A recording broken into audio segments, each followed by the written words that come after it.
Hey there, everybody. Uh, Tonight Oh, we will be shenaniganing and answering questions, most of which I will probably not answer. So, Yippee. um, I guess we could go ahead and start with everybody introducing themselves and who they played on season one. Oh my God, this is this is how this is gonna go. Uh, Brandon, save me. hi, I'm Brandon, and this season I played Kingsley Palace, aka world famous singer Jade Crystal, aka Emerald, the Gemstar of Fortune. And my answer to the question of the day is yes, definitely, but only while she's sleeping. What? Robin?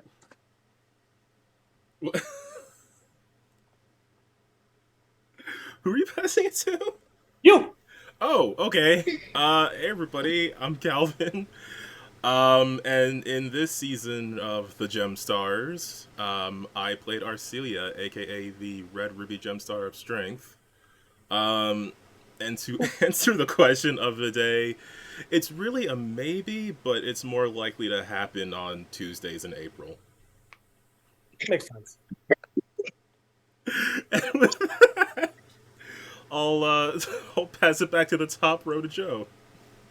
Hi, I'm Joe. I played Seiteta, aka Soda Light. She has other names people didn't figure out, and that's fine too. Um, and sometimes when there's a blue moon involved, and Puppy. So I wasn't listening. That tracks. But I know who I am, though. I do know that part. So I'm Aunt Puppy. I play Elliot or Alexandrite, or as nobody made fun of her for, and I greatly appreciate it when her mom called her Ellie.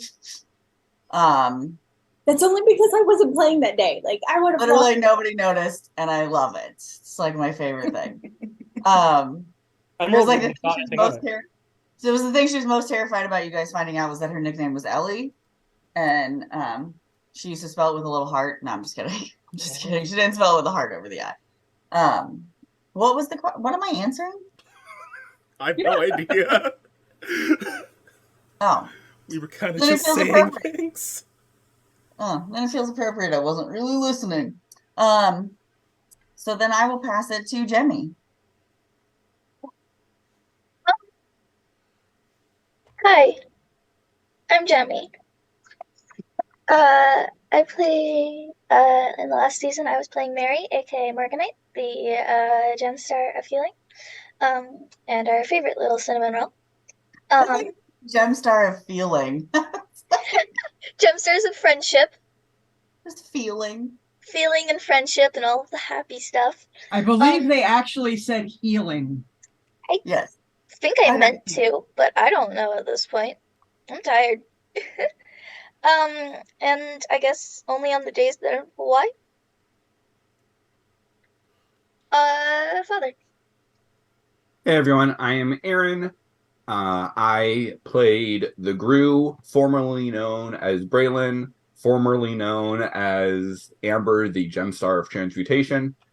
And my answer to the question of the day is not since the last 12th of never. And who's left? I think that's it. No one. All right, well then, Wiki, it's your. Okay. I guess we will start with I guess we should technically do a recap. But I'm Probably. not really prepared for that. Did Any of us do are. another recap this season? We just What? blasted straight through, right?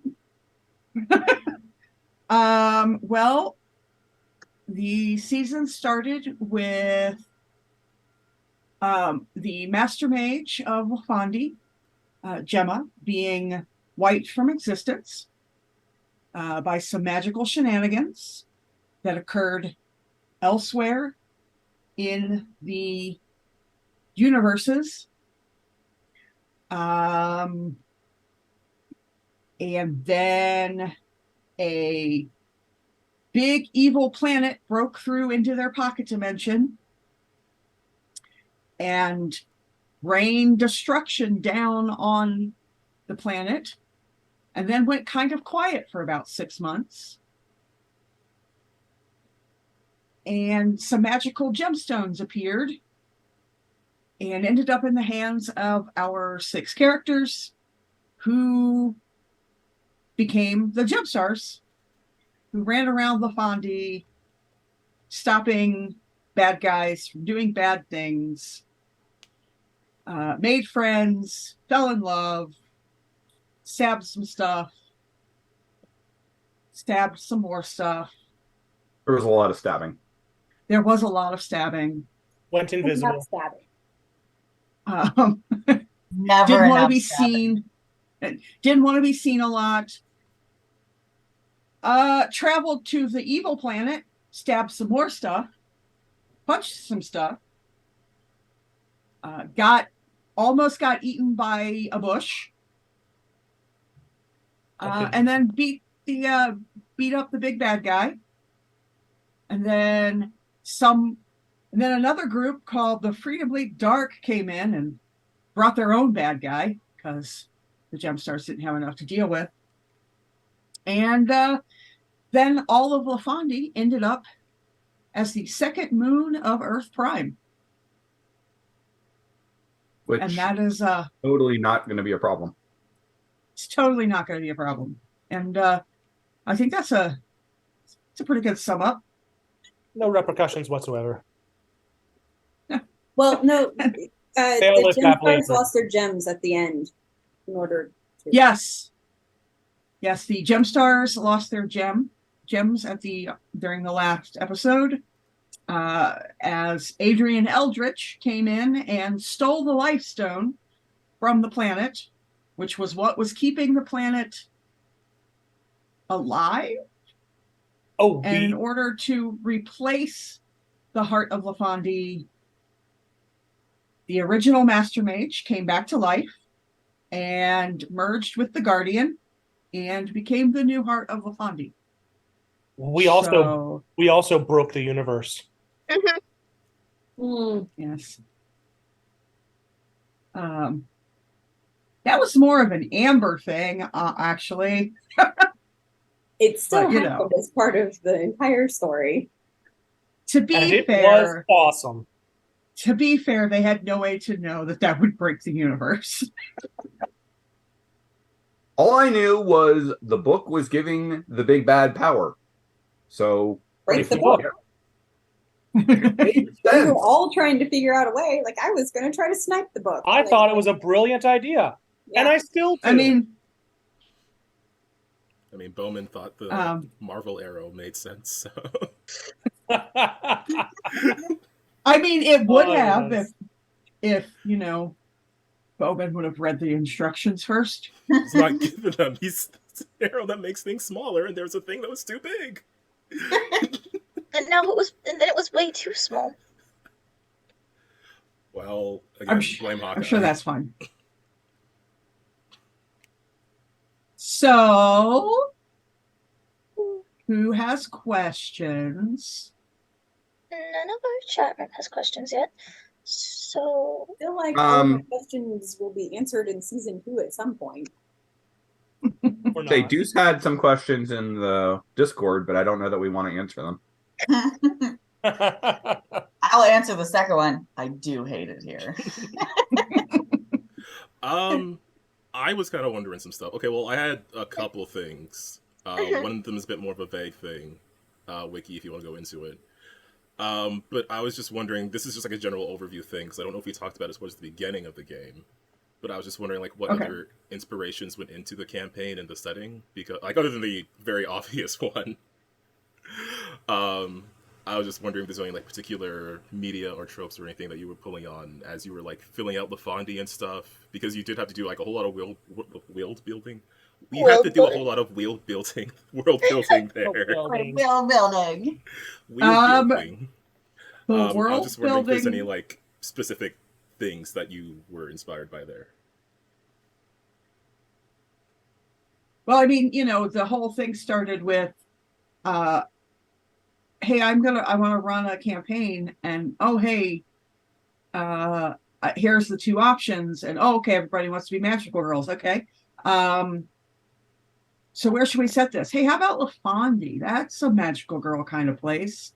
Oh, okay, we'll make it an AU so that Andy and I don't drive each other insane with the world building. And then it was like, I want to say at least 6 months of world building before you guys even saw anything. So there was Andy's inspiration for LaFondie. So taking those things like ancient Greece and Gem World from DC Comics and just general like magical girl stuff. Yeah. So I mean, Sailor Moon is a big one for me. That's like my big magical girl stuff. A lot of She-Ra, the Princesses of Power. I was gonna say I felt that one. Yeah, I started watching She-Ra after we started playing, and I was like, oh, I can feel some vibes here. A little bit of like Power Rangers-esque kind of stuff. Like I never actually watched Power Rangers, but like that kind of magical girl stuff. Right. Little bit of Green Lantern in there. Just a lot, actually.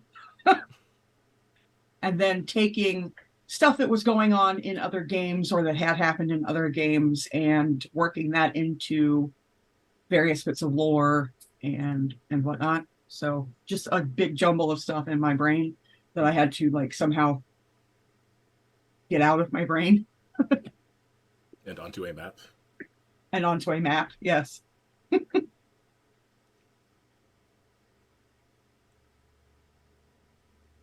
So At what point did Alara come in? Yeah, to be fair, all I picked was that I wanted a sidekick that was a cat. So none of that shit was me. That was amazing. I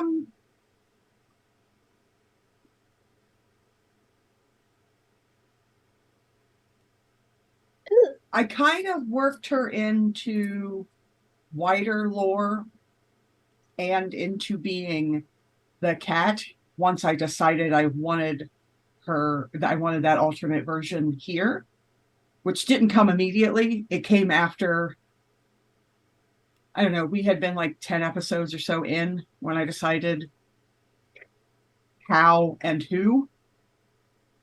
So that's neat.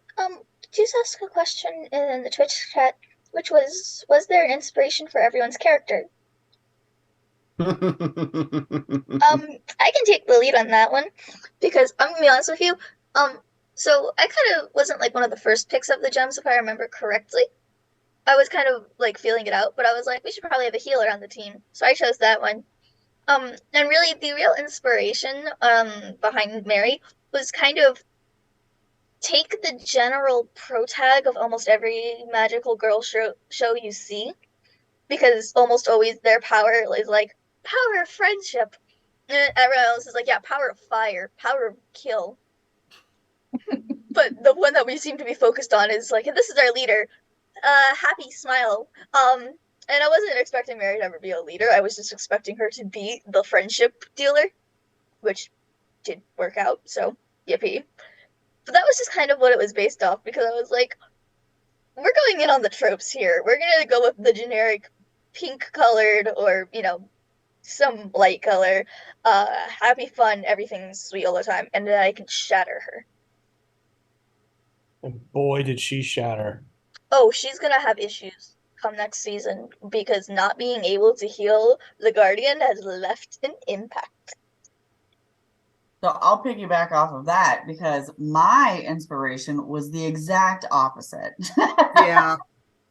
So my inspiration was, for one, was the fact that I did not want to be the magic user and also the healer. And it has nothing to do with like, it's a very weird thing that I have a weird feeling about it. And it was all the way back to when I used to play World of Warcraft.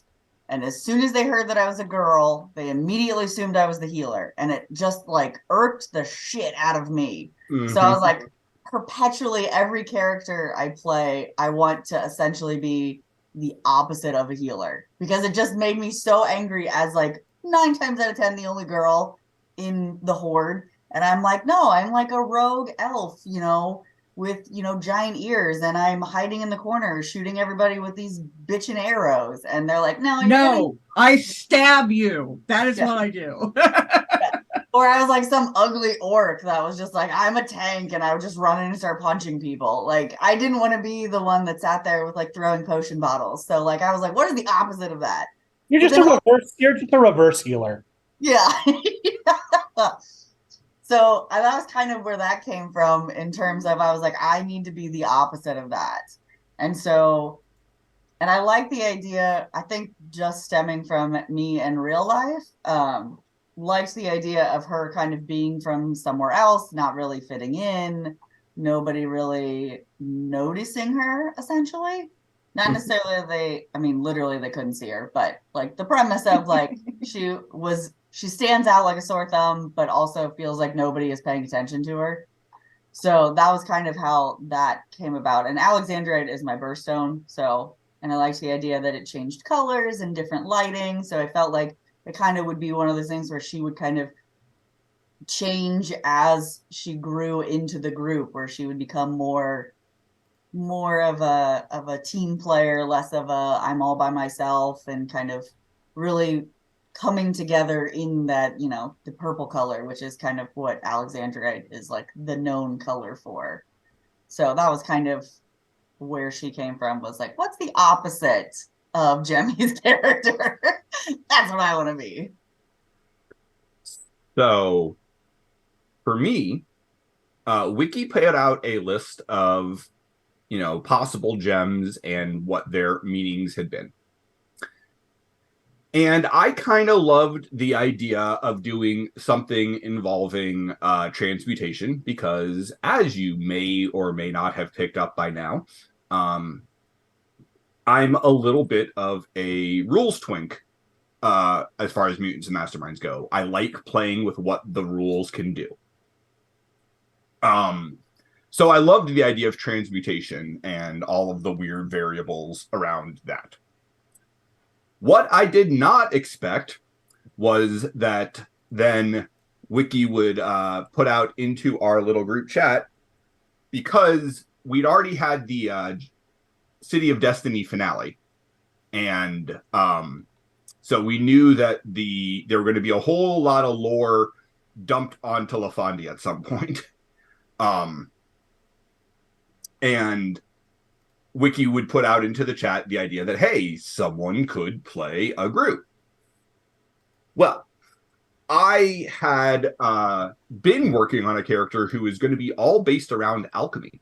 Was going to be a builder, a tinkerer, you know, using their gem magic to warp and weft reality.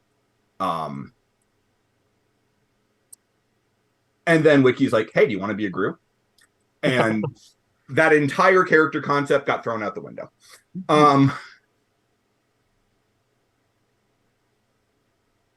So yeah, that's how Braylon ended up becoming who they became. I wish I could say that there was something more meaningful to it, but there was not. Doesn't always have to be super meaningful.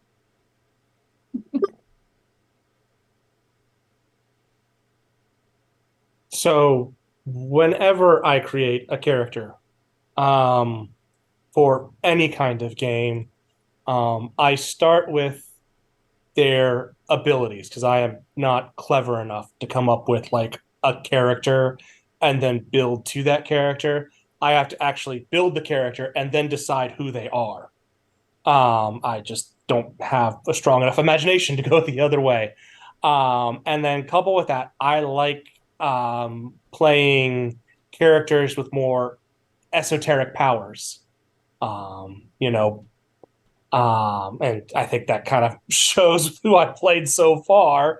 And I think we'll definitely show with who I play in the future as well.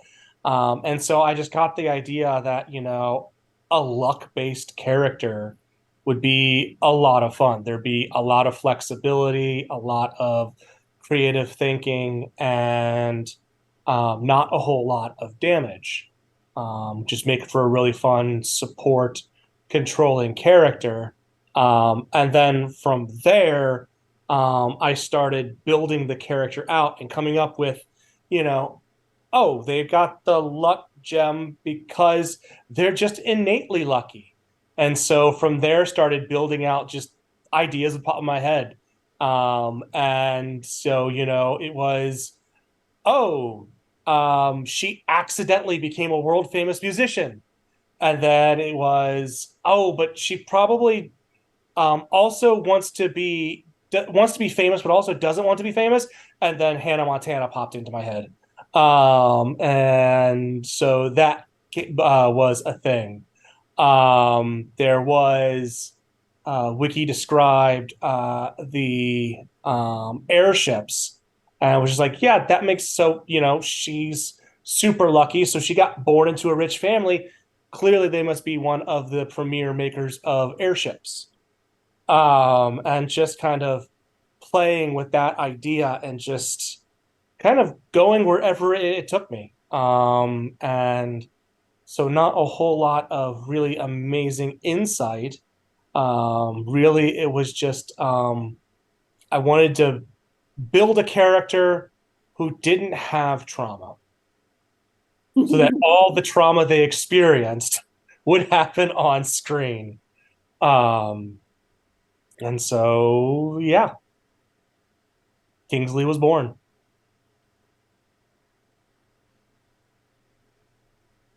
Alvin. I think I probably talked about this when we first started. My first inspiration for Ruby was definitely, you can probably see this in her design. It was definitely Jolene Cujo from JoJo's Bizarre Adventure. Basically, her design was pretty much tall, buff Jolene. Well, buffer Jolene, but with like afro puffs instead of the hair buns. Like the hairstyle's basically the exact same. And then from there, I was just like, because I wanted to like watch other shows and stuff to get inspiration for the characters. So there's some Sailor Jupiter in there. There's some Sailor Uranus in there. There's some Adora, Shira from Shira and the Princess of Power in there. And all just kind of blending together because I wanted just because for a character that's just like super tough, super strong, but has some flaws she refuses to work on and cares deeply about her friends. If you're Shira, does that make me Katra? I wish. No. Absolutely not. No, you're clearly Glimmer. Yeah. Yeah, actually, that's that's way closer. The mace, though, was inspired by an old Pathfinder character that I had, who was named Macy, and she had a big old mace. We're creative. And now I will answer Deuce's question. Yes, Deuce, I hate it here. She was really cool. And she had a mace that she could throw, and it had a returning thing on it, so it came back to her. And yeah, I just also, I don't know, I just really wanted to bring that back because it felt appropriate for a strong character, who also dressed in red, much like Macy did. And Adora. Yeah. So I guess the thought process behind Seteta was, what if you deconstruct it down, like the protagonist of any magical girl show, whether it's Power Ranger, Ronin Warrior style, or Sailor Moon and Cruella Magica, like what is that base character always going to be like? And what struck me is they're always remembered. So what is a magical girl who can't be remembered? What does that mean? And that little nugget of insanity is how I started to develop Sodalite. Is what if this child just innately has this weird thing, no one can remember her? Well, she's gonna be full of shenanigans because no one can discipline her. Okay. And then you give her powers later. I don't think I ever actually knew what her gem was. Just like we have the gem of luck, the gem of magic, the gem of transmutation and power. It's like, I don't know what Sodalite's gem is, even after all of this play. It is technically psychic power. Psychic. Oh, yeah. Yes. Psychic gem. Because whenever I was trying to do stuff with Alexandria, and I was like, oh shit, can Soda do that too? Had to make sure I didn't stop on my toes. And I really appreciate like how our like specifically Alexandrite and Sodalite's powers ran the gamut, like full end of like what is magic. There's the more science sci-fi end with Sodalite, and then there's the more fantasy wooiness with Alexandrite that I really loved. Yeah. And maybe just a little bit of Sailor Pluto and Sailor Saturn thrown in there, just because of like the isolation and oh, she died. Oh, whoops! I forgot to mention that. More than once. Does it count if you don't remember your first death? I don't know, but I mean, now she knows that she did, and so does that mean she knows the original deaths? As someone who GM'd someone else at this table through a character who died more than one time, yes, their original death does count, even if they don't remember it. It's true. I literally had a moment of panic there. I was like, did my character die? Well, I mean, No. I was like, no. That's still my character that you're talking about with Carol dying but not dead. No, because that wasn't you. That was a different Carol Irons. Oh god, Joe's characters just keep dying. Whoops. No, it was Jemmy in a long-standing Pathfinder game that we were running. Their character had died before they were. Well, actually, they died almost as soon as they were born, and then they were bonded to the 1/5 of the soul of the big bad evil guy of the campaign, which made them into a tiefling instead of being a human. See, and then they died, or then she died, and got they used a raised dead on her, and she came back as human, which isn't supposed to work on multiple levels. So, Well, see, Aunt Puppy, there's hope for Alexandrite. We just need to kill her, and yes, stupid hat lady. See, I'm going to say that. I want to know if anybody else here who is familiar enough with Power Rangers, if anybody else got big Tommy vibes from Alexandrite. Is Tommy the Black Ranger? green, The Green Ranger. and then white. Goes evil and then has like a whole redemption arc thing. Yep. No, actually, if anyone was our green-white ranger, I'd say it would have been Satecha. We might be able to see that. But just the whole no, bad what boy but a good boy thing, like, just felt like, yeah. So I want to know who knew who the Empress was before it was revealed. Nope. I mean, I'm gonna be honest with you, I still hardly know who the Empress was. Una. Like once it was revealed, like I was just like, what? Internally, It doesn't mean anything to me. I'm not kept up with the Uspep lore. No, it's Ona is the reason Carol was put in the situation, and then whenever we fought Seven, like I'm glad I didn't break character because I was like, you're not supposed to be evil, bitch, but my character doesn't know that. And anyways. Yeah. I was a little suspicious when Seven showed up. I will say that. But then I was just like, if it was literally because I was like, if Seven's evil, does that mean her arch nemesis is okay, or is she involved somehow? And the thought left. See, I didn't even catch that it was Una even after it was revealed it was Una. Because for whatever reason, I got in my head the idea that the netherworld was invading all of a sudden now at the same time that the No. Darkfall was invading. Shadowfall was Netherworld. Yep. It took me several more minutes to make that connection. So I not only did not pick it up, I felt like a big moron for not picking it up. Because I really wasn't. You weren't hiding. No, I was not subtle about it. No, you weren't. Like, almost the only thing I changed was calling her the Empress instead of Una. Yeah. I think it was because I know personally, I was just so dedicated and into, like, she doesn't, like, that is mystery. All of that is mystery. It doesn't make sense. If that's Empress, fine, that's Empress. It's floating in the sky, and that's never happened before. Like, so Wiki, don't forget when we were developing, because my character is the only one that came from Shadowfall. So when we were developing her, did you tell me that there was an Empress? Or did I say, is there a ruler? And you then told me that there was an Empress? Yes. Okay. Because I was trying to remember, like, I wanted her to be higher up in the scary world. Because I wanted to make it a good contrast between who she was and who her family was. And I couldn't remember, like, if the Empress was, like, something that was already established. And I just kind of fed off of that as deciding that she was. Okay. She was 100% established. But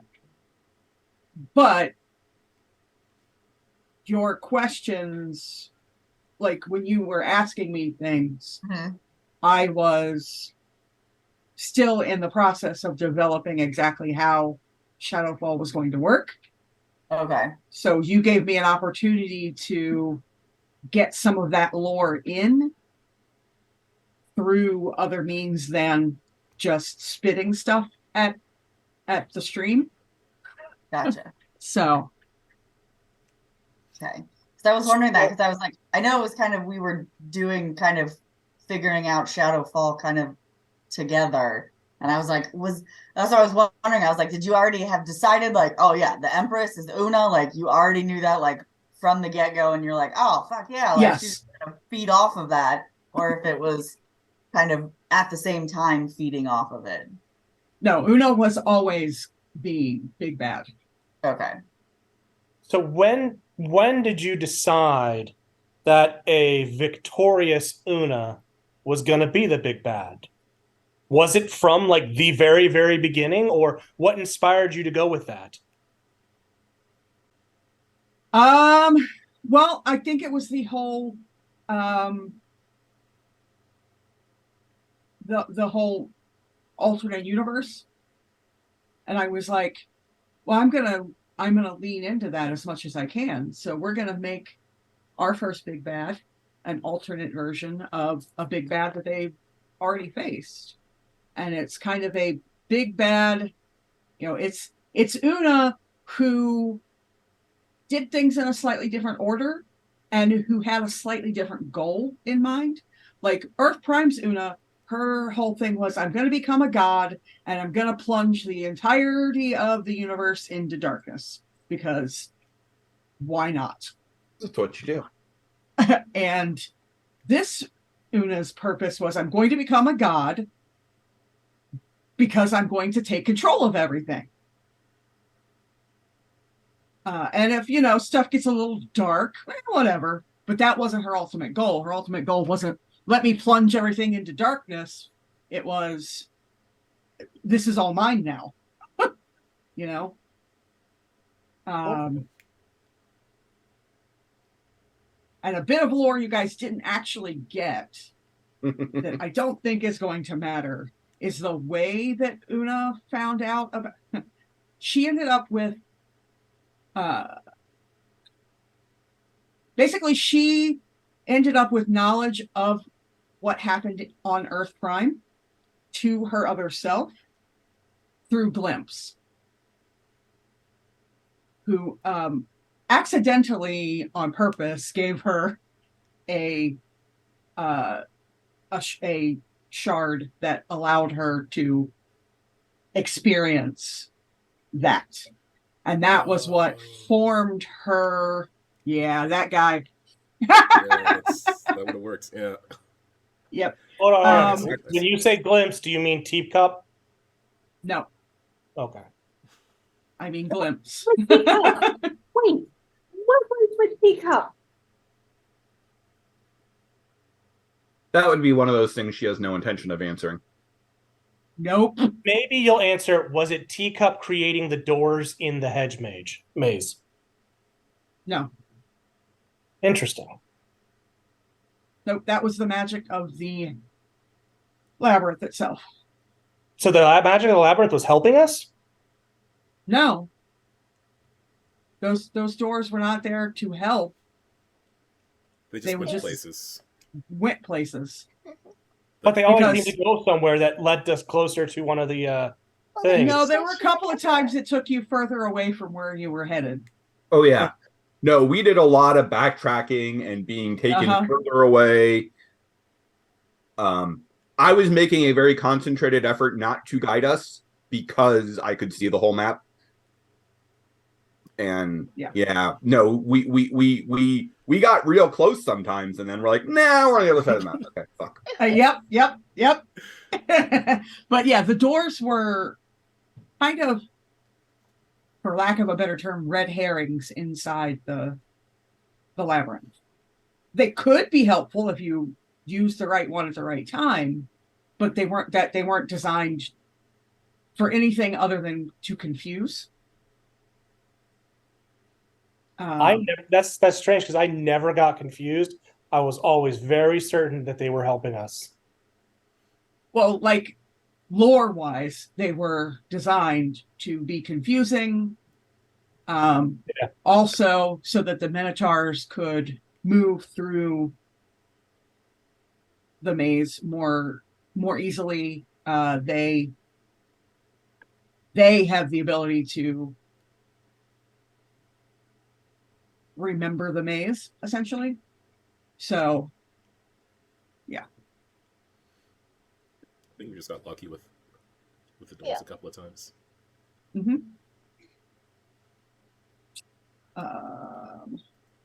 Speaking of teacup, though, who is he? Where's he from? No, actually, I was wondering. You don't have to give a specific answer to this, and I feel like you won't. But this is just a random thing I was wondering.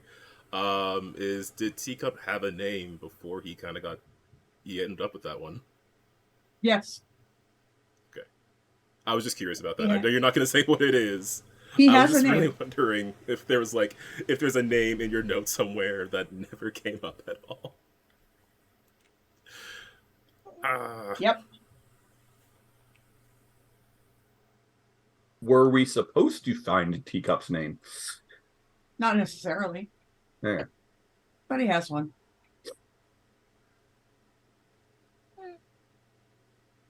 I will tell you he's somewhat related to another antagonist within our universe. Quark. Sophie. What? Sophie. I said Quark. No, it's not Sophie. It's always Sophie. Although now I kind of want it to be Sophie. Exactly. So now it's going to be. So Teacup first really showed up at my house, and now he's also related to my mortal enemy. What? Yes. See, it works. That would be hilarious. No, I'm guessing Quark because of the whole world bending stuff. That would be a good guess. Yeah, makes sense to me. Oh man.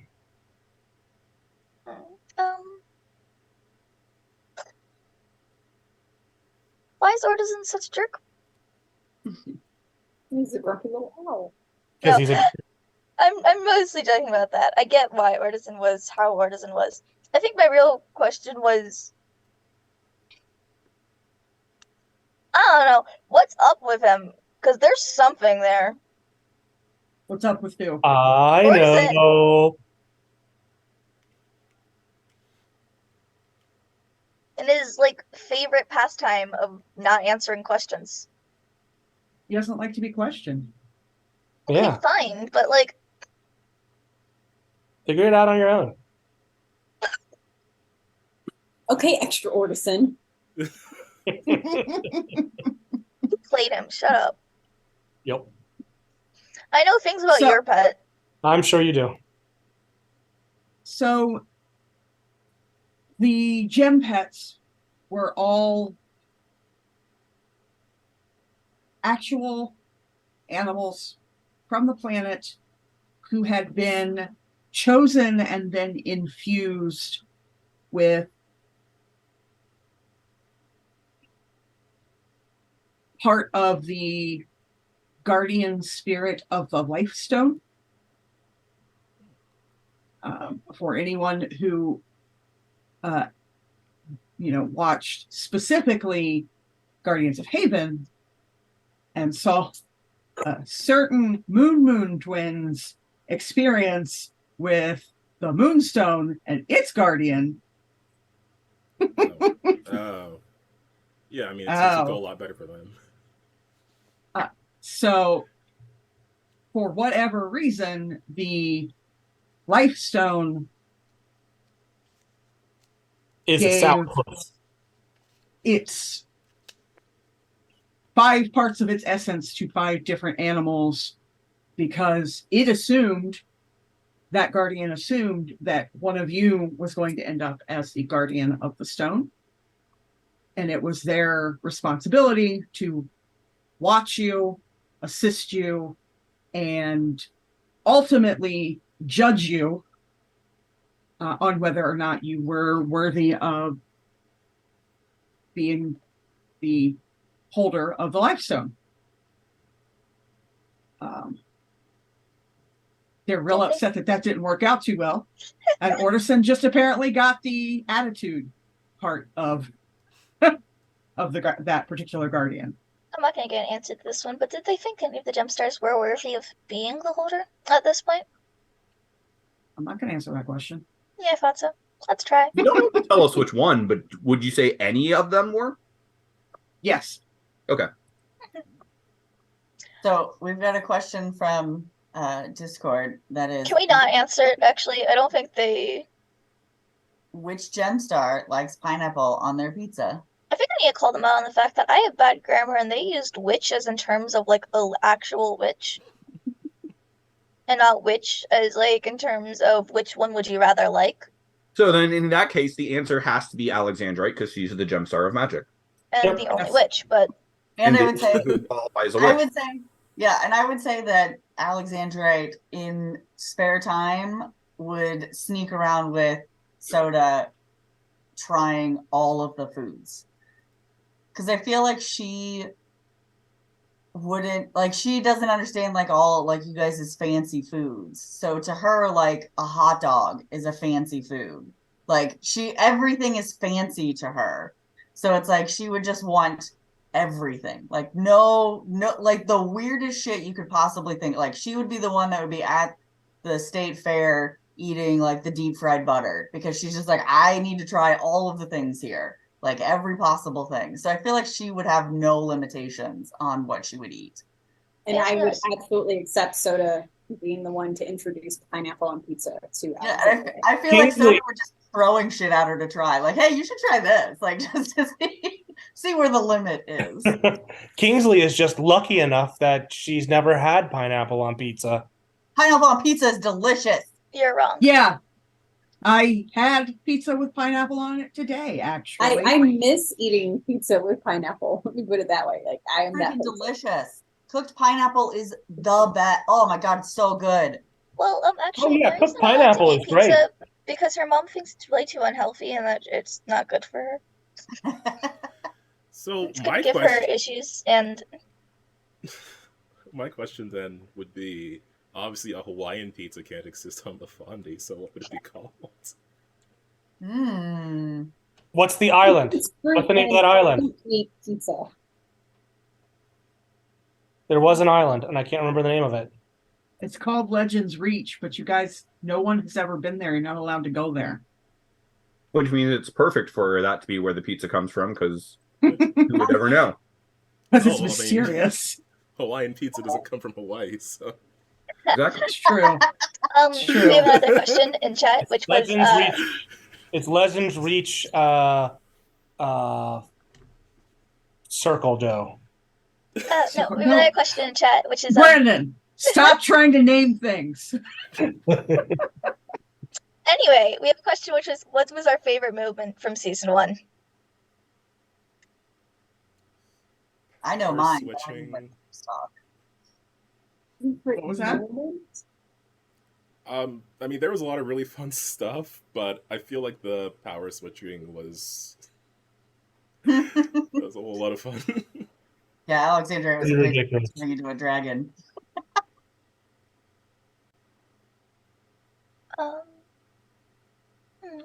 My favorite moment is probably Soda's least favorite moment.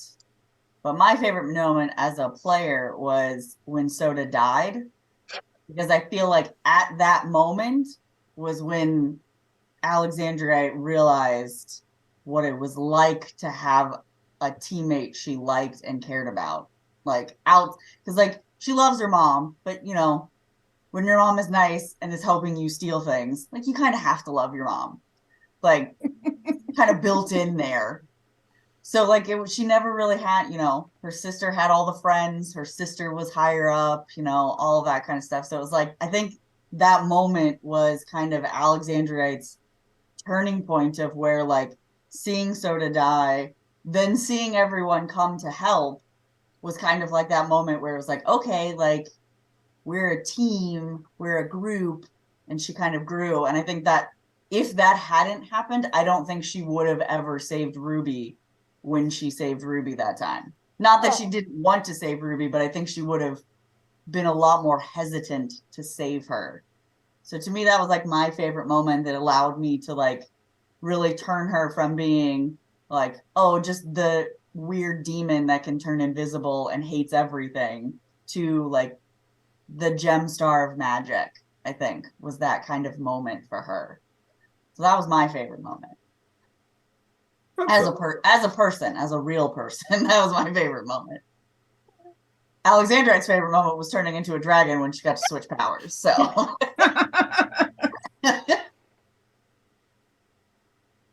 I mean, turning into a dragon's pretty cool. Yeah, it was dope. I don't know, can I be cocky and say that it was a sleepover episode? That episode was heckin' fun. Yeah. Well, we need something to fill the time slot. My favorite moment straddled the sleepover episode, and Jemmy's gonna hate that it's my favorite moment, but it was the breakup of Emerald and Stevie before they even got together. Literally, I was so upset during that.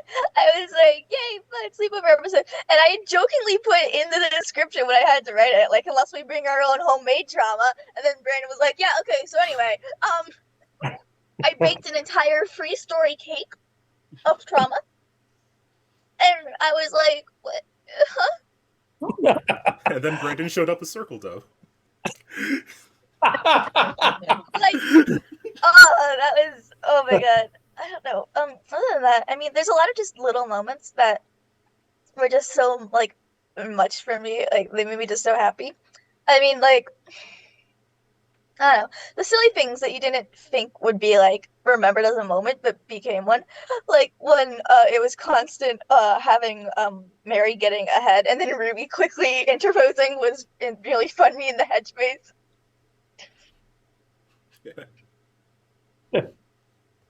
I mean, I think my favorite moment had to be the four-armed ape in Emerald's outfit. Like, just visually in my head, that was hilarious. Yeah. I think what I loved about that, though, was that whole moment went in places I didn't expect. And I was just so lucky that Calvin just went right along with it and just blew me away. I was doing everything I could to keep up. Oh, For the breakup? I thought you were talking about the freaking ape. No. No. I was like, what do you mean, Calvin? The breakup. Yeah. And it was so funny because at least the first bit, right? So the session before the sleepover Yeah.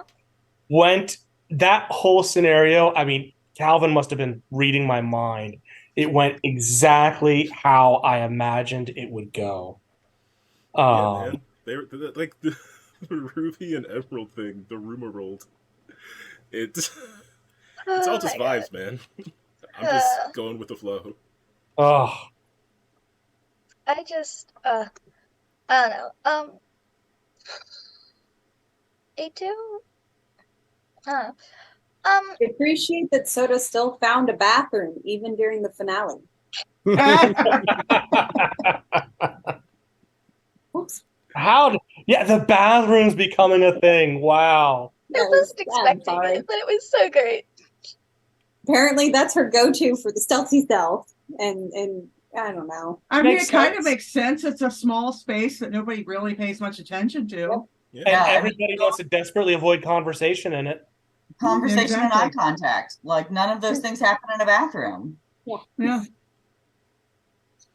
I mean, I ate up every little crumb of detail you have constructed around Sodalite's backstory because I don't know her backstory. I gave like a little framework of like, this is what her childhood was. Meh. And Wiki had fun. And I don't know what fun except for the really, really weird stuff that just like, you just would be like, here, dump it in your lap, have fun, and scurry off. Okay, so that's actually a question I had, which is, did Soda being Mary's half-sister, was that something that you had any advanced knowledge of, or did Wiki spring that on you? Oh, Wiki sprung that on me. Okay. She thought she was an only child between her parents, and she thought her parents were dead from the Darkfall.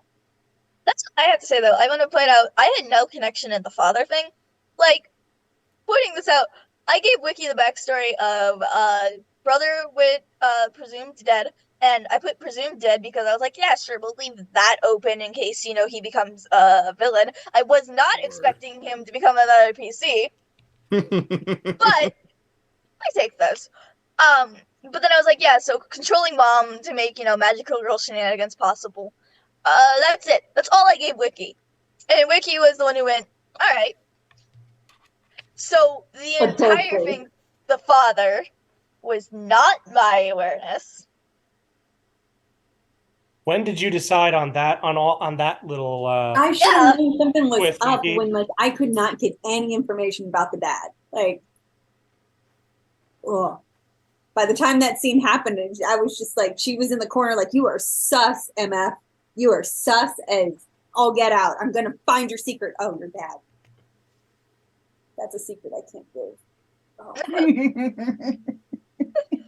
Now I'm mad. You're supposed to be dead. Why are you alive? Why do I have a half sister? Wait, what? I'm gonna leave this house now. Fuck.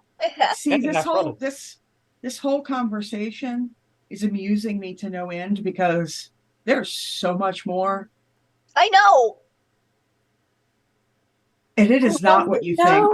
I want to know. I want you to remember. I don't have to. I'm not thinking anything. I just want to experience the story. Wiki, I want you to remember that gleeful little chuckle and how much you said you were enjoying it the next time that we get our revenge and you're inclined to say that you hate it here. Fair. Okay, but trying to compare my intricate world building and lore to dumb puns hurts me. Welcome to being a game master. I I don't know. I'm gonna do a joking thing here. My least favorite part was us breaking the world, and thus meaning that my mortal enemy is still out there because apparently that was supposed to have not happened. Oh God! Now there's an extra Sophie. Apparently, Oh, Sophie was supposed to die. Spoilers. Look behind the screen. I don't really know what to call this because it was a thing that didn't happen. Yeah. And it isn't going to happen now, but she wasn't going to stay dead. Okay. Of course. But it would have been satisfying. Like, I don't know. Okay. There's So I still have to deal with Sophie. There are some things going on there too. Shocker. No way. A Sophie has Yeah, plot you get- relevance. Oh, I can't wait till this Sophie shows up on Freedom League Dark, Calvin. No. She just goes, "You look kind of familiar." Oh, great. I cannot believe how much Sophie has just Sophied this entire multiverse. Oh, man. Sophie's gonna Sophie. Your ex, and yet my mortal enemy. Well, she's not the same Sophie. Yeah. How many are there? Nope. She's gonna kill your Sophie and take over her life. At least Joe, 3. the answer is yes. But, yeah. Is it a universe collapsing incident if they all get together in the same space and cause their own shenanigans? It's should not. be know, but fun. That should be a one-shot. Just everyone. That's our new one-shot idea. Sophie. Just everyone's a variant of Sophie, and that's how we have to figure out what happens. Can we call it 50 Shades of Sophie? No. No. That would be fun. No, it's You know, gonna it has be me Mutant worried Ninja about Turtle screaming. Secret of the Sophie. The Way of the Sophie? Too Sophie, too furious. Ooh. I like that one. The Sisterhood of the Traveling Sophies. Oh, we've made a new game. No, I hate it. I hate everything that's happening right now. Top Gun Sophie. What? No, what? Top Gun Maverick, Top Gun Sophie. No. Hunger Sophie, and it's just like Hunger Games, but it's just all Sophies. Oh. All right. So Prince, the mystery of Sophie. do we have any relevant questions or comments? Okay. Ow. Do we actually know the birthing timeline of Cassian, Seteta, and Mary? I mean, If by we do you mean me, then yes. Yes, I mean, you. what we know is What is the proper LaFondian timeline to when these I'm not three going to answer that question. Oh! That one shouldn't be a mystery. it's not really a mystery. We know that Cassian had to have been first. But wait, you are assuming that Well, say the fact that was she's not born. clearly answering what I tried to figure out is the timeline means that there's some extra stuff going on that I think has to do with Fair. freaking science experiment tubes we Sophie's saw. a clone of Alara. So Oh, no, not Sophie, sorry. I got to switch Sophie on the brain. Seteta's a clone of Alara. You don't want we that. have Sophie Heimer in chat, and instead of Oppenheimer. No, but it's we unless you were aged up genetically, Or she Which was we- just, like I said, or she was just cloned and had the memories of childhood implanted in her. but that doesn't make sense because why would you have memories of Braylon when Braylon was? I knew the Braylon before the Chomp Chomp. Exactly. Because Raylan is connected. Okay. Anyway, though, theoretically, unless there's too much weird stuff that we don't know yet, it should technically be Cassian, Teta, Mary. But is there some weird stuff going on? And what happened to who she thought was her biological mom? Don't know. Right? No. Nope, and I'm going to keep throwing out wild plot lines so that we can go, yeah, that's what it is now. I mean, we still need to find Emerald's Teacup parents. just wrote you into this world. Yeah. Yeah, we do have to find Emerald's parents. Aren't they on Assuming we can find them. Shadowfall still? Well, they were on Shadow. You guys have no idea where they were or were not. Yeah, we never had any kind of definitive proof they were ever taken up to Shadowfell. Yep. That We is assume. true. That is true. No proof. There's no definitive proof they're alive. Yep. That's what I was about to say. Like, I hate to be that voice, but And that is yet another thing I shan't be answering. Nice. Do you That's mix why I didn't Tuxedo ask. Mask? Yes. What? That's a question from chat. Do you mix Alexido Mask? Tuxedo Mask. Oh. Yeah, no, it would have been fun to see Shining Blade show up again. Yeah. But My brain went, what? I mean, he may still show up. The answer. I mean, I really appreciated when he did show up. I mean, there was fangirling, but there was still a moment of like, why are you here? I appreciate the whole, he came in, didn't really do anything. Yeah. And then said, you're job is done welcome, here. and left. I mean, it really was the Tuxedo You're Mask. done. You haven't done anything. I have a question for Calvin. Okay. I want you. What's the outline of the Shining Justice series look like at this point? Oh my God, yes. So I found his shared document and I stole it.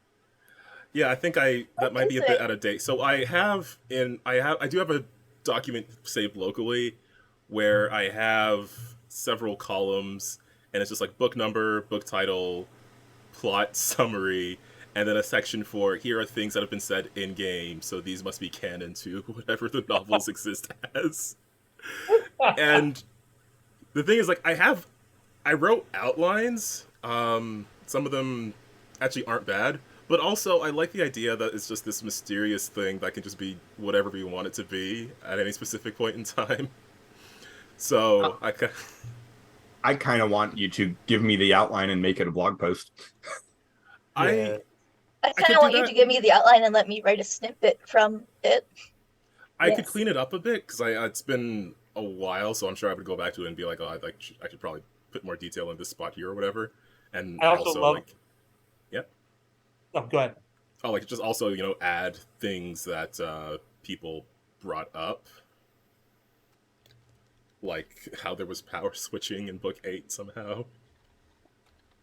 I love the fact that Emerald made that like pathetic attempt to connect with you in the finale, and you ran with it like, yeah, I guess this is kind of no, this isn't like it at all. Like you were like trying to, but then went with the idea. That was perfect. I also love the fact that we just declared that Alex's character is the author of these books. That's actually what I was going to ask. Is Ori actually the author? I think we all kind of agreed it was canon on that episode. That's ultimately up to Alex, so I don't actually know. Fair enough. We say it is just because it's another Alex series that he has to finish now. Here's the outline. Write these books. No, just that he has to make the outline for the last one that we're all supposedly waiting for in the Shining Justice series. And the fact that Mask Blade apparently gets killed in book 9 at the hands of Stella, and I forget the context that was brought up in, or who Stella is supposed to be. But that's what happens in book 9. I don't know. I like it better as this like mysterious thing, but maybe I can work on cleaning up these outlines. Wasn't there? It doesn't matter. It can stay ambiguous. I mean, I think we can have the outlines and still introduce ridiculous points. Make the audience go, Just because how he died the hell doesn't did mean that he stays dead.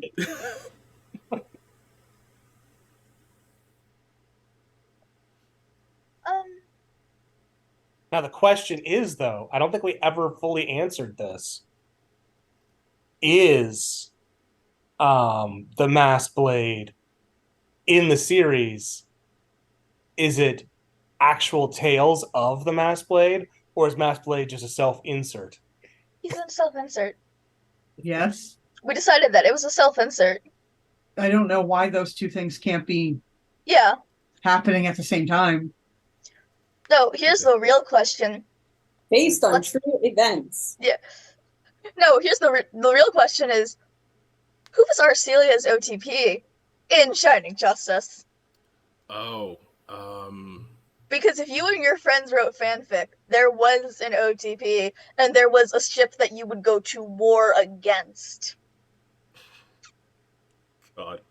I have to go back to my notes and see what I wrote down, because I feel like I had something like this. But, I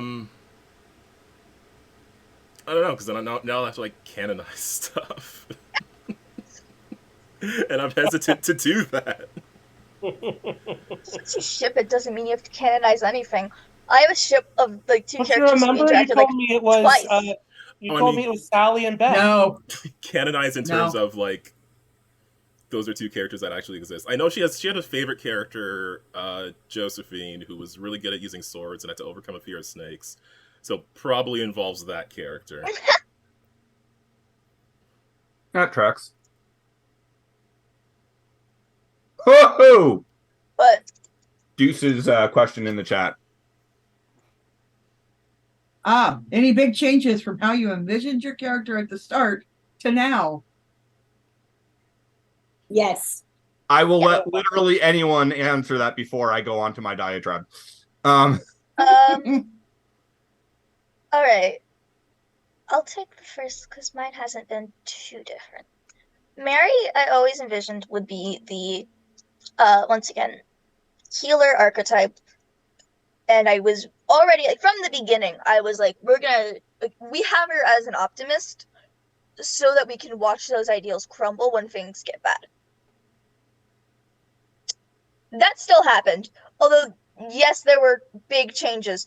For example, her brother being alive. Can I challenge you there? I wasn't expecting. Sorry, her brother being a PC. No. Can I challenge you? Sure. I don't feel like her ideals really did crumble that much. They were tested, but I felt like she actually held true to them pretty well. That's fair. There were moments though where she kind of had to turn the other way. There were multiple times where you guys did go the violent route, and she just had to kind of do the look the other way. Because like Emerald had to do the same thing. During the most prime example would be when we were actually on Shadowfall, and all of the hostages died. And Mary's instinct was no, we're not leaving them here to die. But it was that we can't do that. I have to go. There was that, like we have to escape while we can kind of moment that hit. And then we also got Mary when I was like hoping it would happen, but then I was also like, no, this isn't gonna happen, is it? We've kind of got like so long I can power stunt it. We can get the Deus Ex Machina or whatever of the healing, because like throughout it all, Mary learned how to heal the soulless, the thing that everyone thought we couldn't help, and brought Teta back from the dead, which normally people think, hey, you can't heal that. So we kind of had Mary in the whole, like, I can protect them. I can use the gem. I can protect these people who I care for. It'll all be okay. I can make sure that they're safe. I won't lose anyone anymore. It'll be great. So not being able to heal Roar in the last few moments really kind of left an impact there, because it was I can't heal this. That hasn't happened yet. I've been able to protect people. I've been able to heal them. And then actually losing Roar too, becoming the new Heart of Lafandi, the whole I can use the gem to protect people, lost them. She's kind of at that now, like, if she ever gets the gem back, it's gonna be the, anxiety, which I was not exactly planning for. That was not what we were expecting. We were just expecting Cinnamon Roll slowly becoming a nihilist, and In fairness, by the time he became the Heart of LaFonda, you didn't have the gem anymore. yeah, okay, but I couldn't heal him while he wasn't the Heart of LaFonda. Right. Joe, your turn. Who? You. Joe. Me? Weirdly enough, at her core, she hasn't changed much. I don't know if that's for good or bad. She's seeing inspiration of how to push farther in like what she's figured out how to do. And even in the moment where she died and that whole situation was presented to her, she was still like, I'm not done over there yet. I'm not done learning. And obviously like she's unfazed by death, and like she has morals, even though they're clearly defined to her, they aren't defined to anyone else. And so even when she quickly and happily handed back over the gemstone, knowing full well like all those really cool powers go with this, that's fine. I know they exist, so I know I can get them back, or I can do something, like I can get back to this point. And so that might be something that have to do with her genetics or backstory or something we don't know, but she hasn't actually changed all that much, especially with the powers being taken at the end. But she's just like, okay, one more weird experience to life. Let's keep living. Calvin. Yeah, I never really thought Arcelia would be like the team leader, and I feel like that's probably the thing that had the most influence on her going forward from that point in the story. Just having that sudden like weight of responsibility put on her that she didn't really. I mean, I don't know. I don't think she did. She definitely at the time didn't think she was ready for it. Additionally, and this was kind of more towards the end, so I don't know if we'll see if there's any repercussions of it maybe in season 2. She was definitely leaning away from that desire to not like use lethal force in any way. Just because the circumstances and the stakes were raised so high that that wasn't really an option. So she kind of started leaning away from, caring too much about that as things got towards the end. That maybe it will be a thing that we deal with later on. But yeah, like in the beginning, Arcelia was kind of a bit loose concept wise, and I just started zeroing on things as we started playing. I think the first major turn for her was being put in that role, and I think that sort of changed a lot of her character going forward.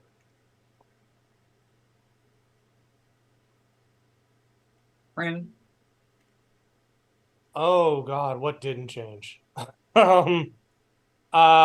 So I had envisioned this perpetually optimistic, happy-go-lucky character, and then Wiki kidnapped her parents, and we never saw them again. Not even a hint, which definitely had an effect. I didn't consciously set about having her get in a relationship with Ruby. It just kind of happened. It was like, oh, that's fun. I'll do a little flirt moment. And then like it just kind of naturally sprung from there. So that had a big impact. And then, you know, that those two combined had the big change in her where that whole conversation that she had with Ruby was actually a realization that I had about her character in Discord in our group Discord about how she might be viewing luck and that she's got a very kind of Highlander, I am a mortal surrounded by mere mortals kind of thing. And how can the idea that love always ends badly for those kinds of folks. And yeah, just I anticipated that she'd get trauma, but whatever it was, it would end up being in a way that she could look on the bright side. And whether due to Wiki's genius or my failure of imagination, that did not happen. And I will actually tease a little bit for the beginning of next season that we saw that the gems have come back, and presuming, this is an assumption on my part, that the gems are offered back to the GemStars, Emerald's going to refuse her GemStar. That she would immediately recognize that taking it back up would compromise her relationship with Ruby, and that's too precious to her to give up. That just means Emerald becomes the Tuxedo Mask. Well, we'll have to see how it resolves itself. I've given an idea to Wiki, but you never know what could end up happening out of it. Mm-hmm. So, how's Ruby gonna feel when Talindra becomes the new Guardian? The Guardian? I already saw that set up. Yeah, to say that felt the fact that Talindra was able to communicate through the system, I was like, oh, that's actually another thing that like was a significant change, because when we first saw Arcelia and Talindra was like throwing her signed copy of Book 5 off the edge of a cliff. Yeah. And then by the end, Arcelia's like, oh, you're actually not a terrible person when you have to step up. So, question. I mean, yeah. How far back was it when Talindra threw the book over the edge? Ooh, They were tweens like episode 1 or 2. No. I knew it was way back, and I meant how old were they? They were tweens. So, in other words, a crappy 12-year-old learned how to grow up to become a halfway decent adult. I mean, that happens. Yeah, I think like Arcelia's thing was just like, all I remember of you is the bad. I mean, that's traumatic. Come on. Sure, absolutely, but yeah, I think that is a thing that Arcelia is realizing, like probably how long she was holding on to certain things. And well, there's also bad blood between the families, and yeah, I think that that's probably that's definitely a part of it. Like we were doing that little minecart adventure, the entire time she was like, "This is just shoddy workmanship." So yeah, family history, personal history, and then realizing, oh, you're not the person that I thought you were this entire time, and maybe I have to learn a few things. So going back to the changes question, and Bobby.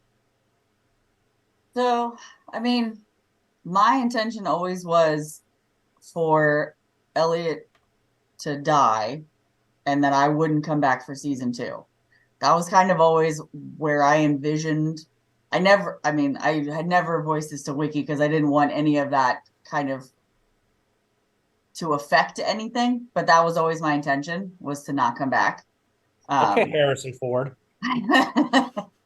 So my intention always was her big moment was going to be assuming that something bad we were going to end up on Shadowfall, something bad was going to happen, and she was going to have to sacrifice, being that she was part of it, that she was from there, and that, only her was going to be able to do that, kind of sacrificing. So my intention was that she would be dead and she would not be coming back for season 2.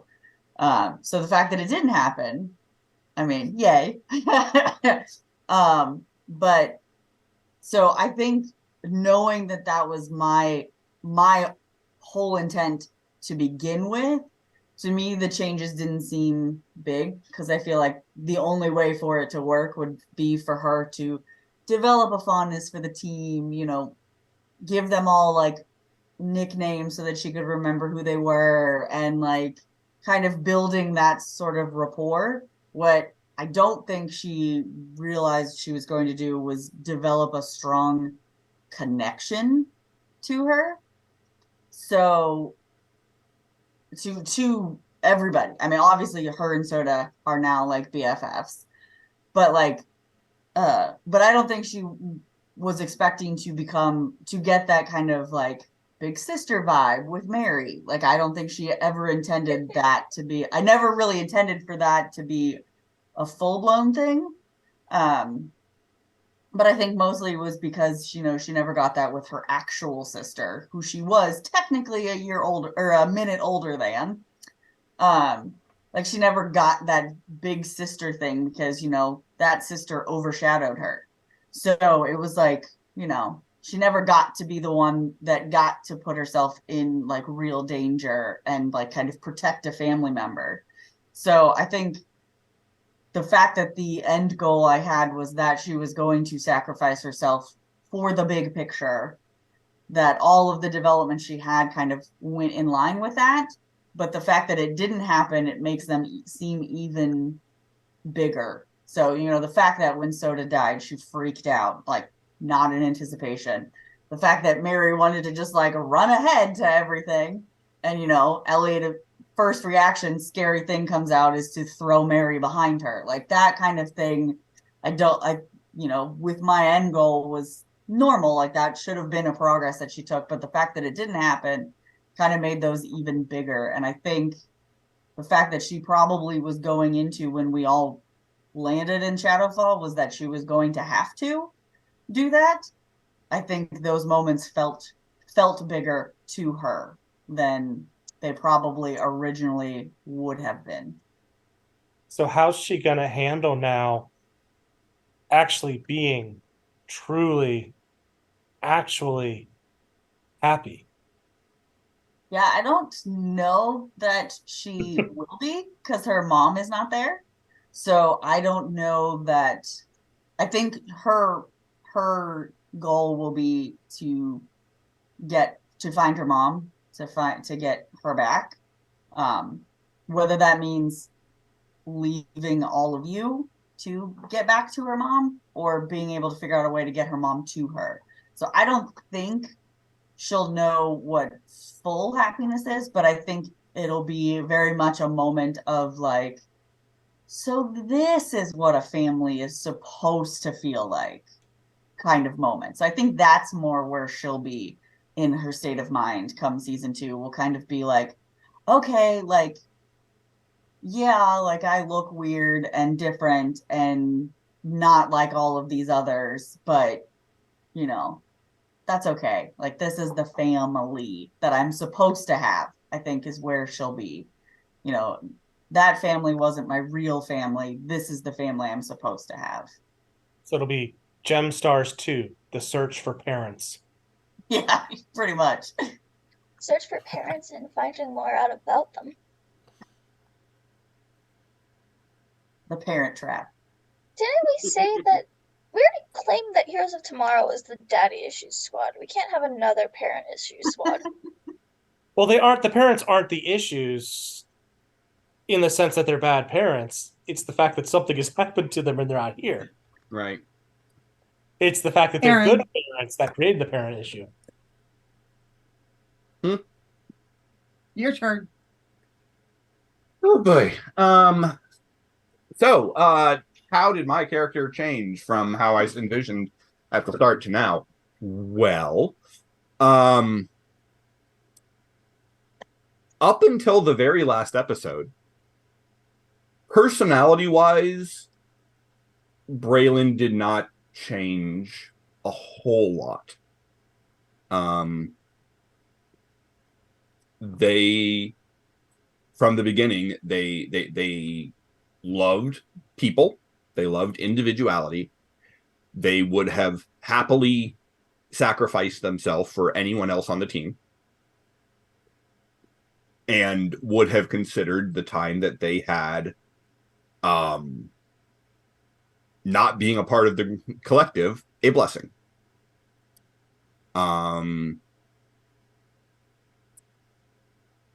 The last episode really threw all of that into the air. It wasn't just that the metamind found them as soon as they returned to Earth. It wasn't even that it was hard to fight the metamind off. It was the metamind's message of, we'll come looking for you, which made them think, well, fuck. I can't be here. I cannot be here. I'm not going to put all of these people at risk, especially now that we don't have our gems. There's just no way I do that. And like if the metamind had just pushed, tried to find them, failed, Braylon would have been like, okay, I'll have to keep an eye open for that, but okay. But with what happened, it was I cannot be here. At a minimum, that was going to mean leaving LaFonde and leaving the leaving everyone. But they really didn't even like that possibility, because if they left LaFonde and did get reabsorbed by the metamind, that means the metamind now knows everything that Braylon knows about the LaFonde, about the team, about you as individuals. And they could send another Gru with Braylon's face to completely ruin and murder and kill all of you.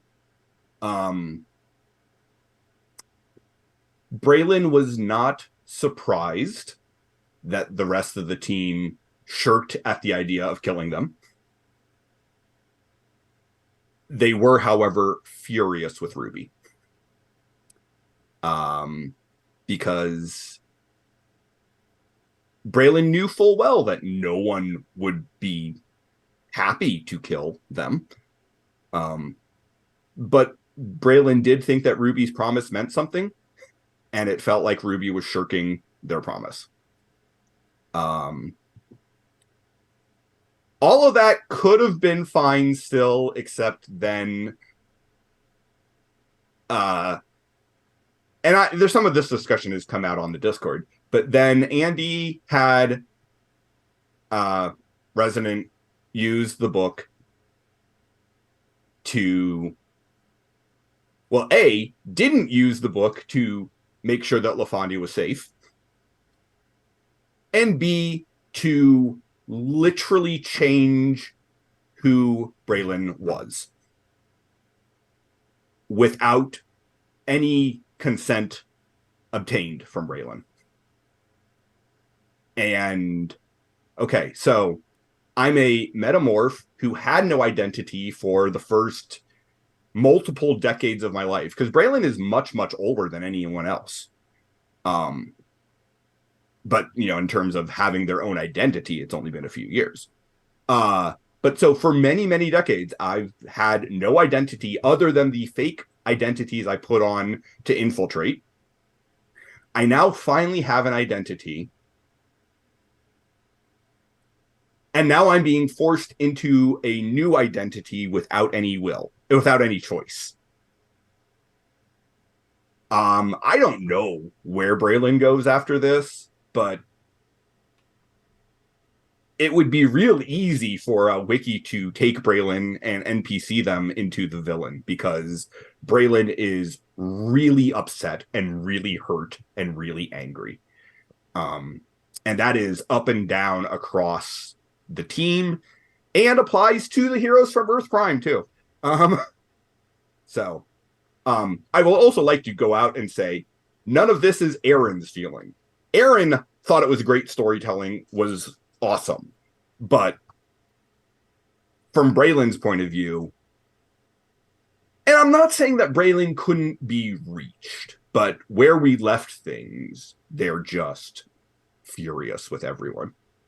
And I don't even know if Braylon still has their shape-changing powers, even if they're not a Gru anymore. But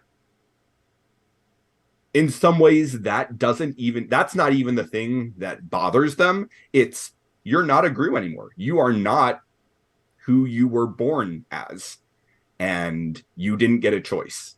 So yeah, I had a lot of changes. I mean, and that's beyond the fact that, when I originally envisioned my character, they were an emotionalist alchemist who was going to transmute other things, not a Gru shapeshifter. But so To be fair, Elliot did see on your face that you were accepting your fate, and she wasn't going to stop you from accepting your fate. Yeah. This might be like a thing that's why I never said anything, because I was like, she was not going to be the one to try and convince you out of a decision you'd already made, because to her, you were making the decision she thought she was going to have to make. So like, she was just like, yeah, no, I get it. Like, she would have just said, her goodbyes and been sad, but like, obviously, like, would have accepted your decision kind of thing. And the interesting thing, from Emerald's perspective, she was actually more worried about Ruby than you, and the effect that killing you would have on Ruby. Yeah, so this is a thing that we'll probably have to deal with later with an actual conversation between the two characters. But Ruby's perspective on that was definitely, when she made that promise, it was a matter of, if we lose Braylon in a way that we can't get, if this is a circumstance where there's nothing we can do, we can't save Braylon at all, it shouldn't be anyone else's responsibility to deal with that, right? It should be exclusively hers, because she has been assigned the leadership role in the team. But she didn't see the current circumstance as one where Braylon had to die, because we just got some new heroes who showed up. We're actually a planet full of whoever else. So her perspective on the whole thing was, and I think this is going to be a thing that the two characters are going to have to talk out, because I can talk about it here. Blog post. Nah. I mean, no, I don't know. That feels more like a season 2 than a blog post thing, because I have no idea if they're going to talk in those months between seasons, if I'm being honest at this point. Yeah. But yeah, no. I mean, honestly, it feels like a situation where Ruby could just say, dude, way too soon to make that decision. Ruby did say that. Yep. But there wasn't enough time for Braylon to explain why Braylon thought that, no, it is now has to be when we make that decision, because the Gru are fucking on their way. Yeah, that's why I think it's going to be something that I think they're probably going to have to deal with it, with them actually having an actual conversation about it. I agree. Whether the that happens. The only way I'd want to do it as a blog post would be as if when season 2 starts, we're already well past that. Yeah. But otherwise, I agree. That should be a season 2 talk. I will explain. Mary also was on the, you can't just do this yet, because Mary was completely on the, it's too early to make that call. But also, once again, Mary was the, I don't want to lose anyone. Mm-hmm. And Braylon was the first person that Mary was relying on. And so, sorry. No, go ahead. That's basically it. So it was just it was the, I don't want to lose them. I'm not letting them make this choice too quickly. And to be clear, Emerald was concerned about Amber. It didn't, and definitely didn't want to, but just a fraction of a step ahead of that was Ruby. Oh yeah, of course.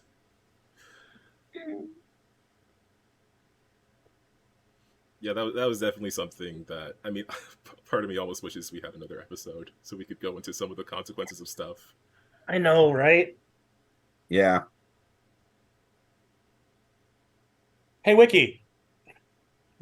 No. Change the entire schedule. Right now. No. Well, we tried.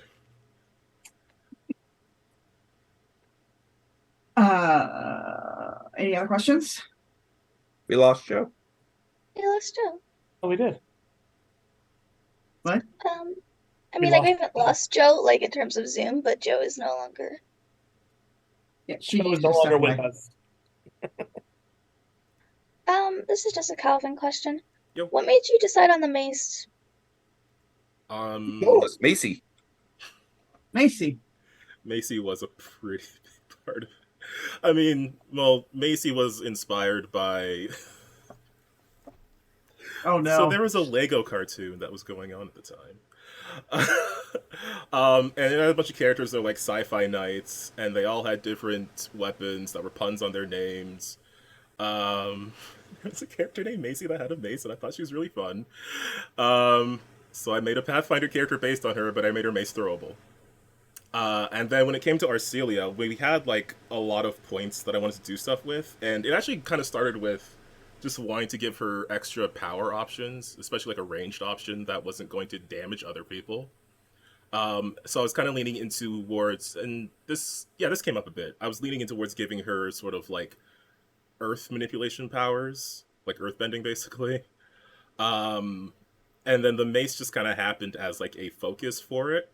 But then also I got to bring back some stuff, but for the most part it was me having like basically an earth Mjolnir, where she could throw it, she could recall it, so she had some ranged options. And it also gave her some extra combat options that came up a few times, like that new movement power, which is basically flight, but only 5 feet off the ground, and with her feet still on solid ground. So yeah, it was like a sort of a channel for those new powers, and then me getting to do a fun thing that I missed doing with the character. Because throwing stuff is pretty fun. Wiki, I have a question based on what Calvin just said. Is there a backstory to the mace? And if there is, will we find out about it?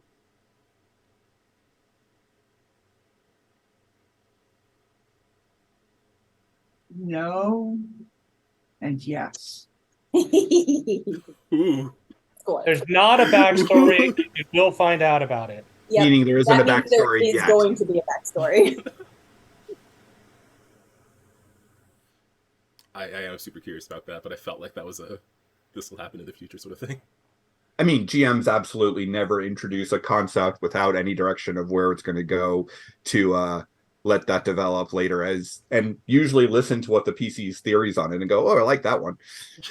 No, not at all. Well, I mean, also, the mace wasn't a concept I introduced, so that was something Calvin wanted to do, and I was like, sure. Yeah, my original idea actually was that one guy we fought that was attacking the ship that had a mace. She was gonna take that one, and then some sort of magical thing would happen with it. And I kind of ran the idea of I kind of ran it by wiki of just like I wanted to be able to like find it instead of just suddenly have it, whether it was there or somewhere else. And it was somewhere else, and I don't know what the full deal is with it yet. I mean, like my guess is obviously the gladiators there were just like taking weapons and stuff from all the people that they captured and put through the ring, but I mean, that's the extent of the backstory at the moment, was that yes, that was the weapon of someone who did not make it out of the ring. It was the weapon of another alternate universe Ruby. Ooh, Nope. ooh, That's not it. That'd be a And lot. it contains that Ruby's soul. That's definitely not it.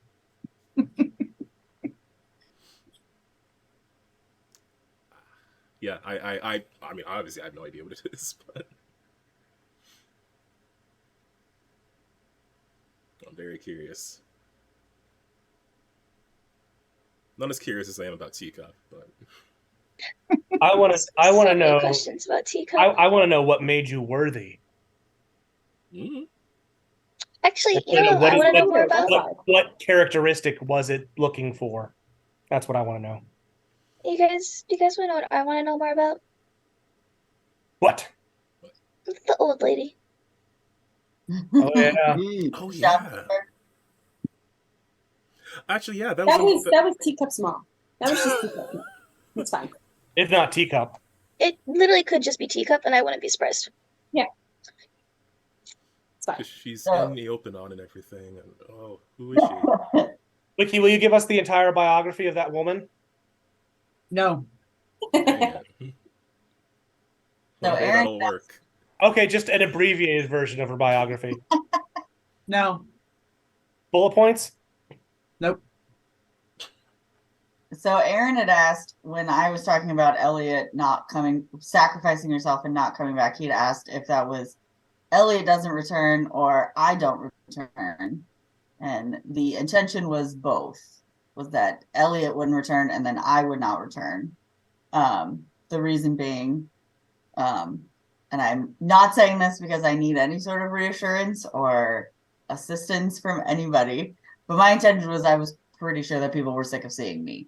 So my intention was that this would be kind of like not done, but like I would come back obviously for City of Destiny and our new little thing we're doing after this. But as soon as I kind of put myself thinking about it, I was like, pretty sure people are sick of me just like throwing myself in there all the time. So it was kind of the intention that, season 1 would be Elliot and Puppy's only season on GemStars. So We would not allow that.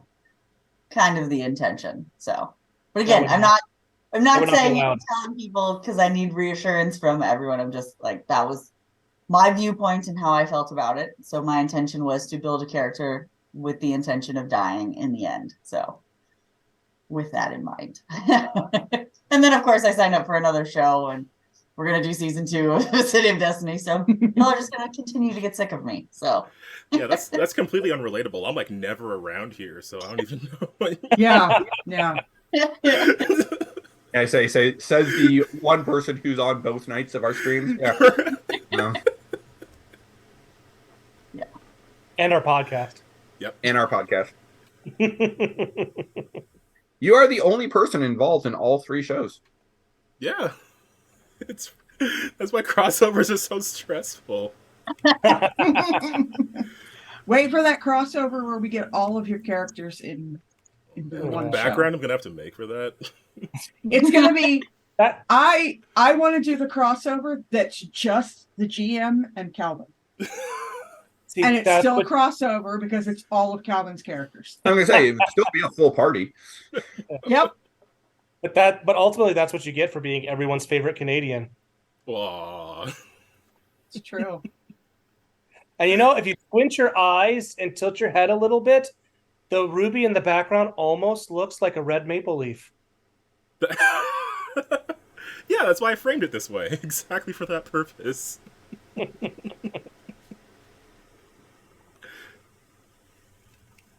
Yeah, no, I don't know. I keep saying, like, I just really like even just hanging out and just watching stuff or, like, whatever everybody's up to. I just really like y'all. Y'all are, like, just great storytellers and RPers and just really come together to do something awesome. That's why I'm, like, on the Patreon and on the Twitch and stuff, because I like what people do here. I'm going to get to We like you too, Calvin. I mean, I kind of like you, but You're all right. You're all right. You're all right. Okay. As far as Canadians go, you're fine. With your social. I'll take that. I can take that.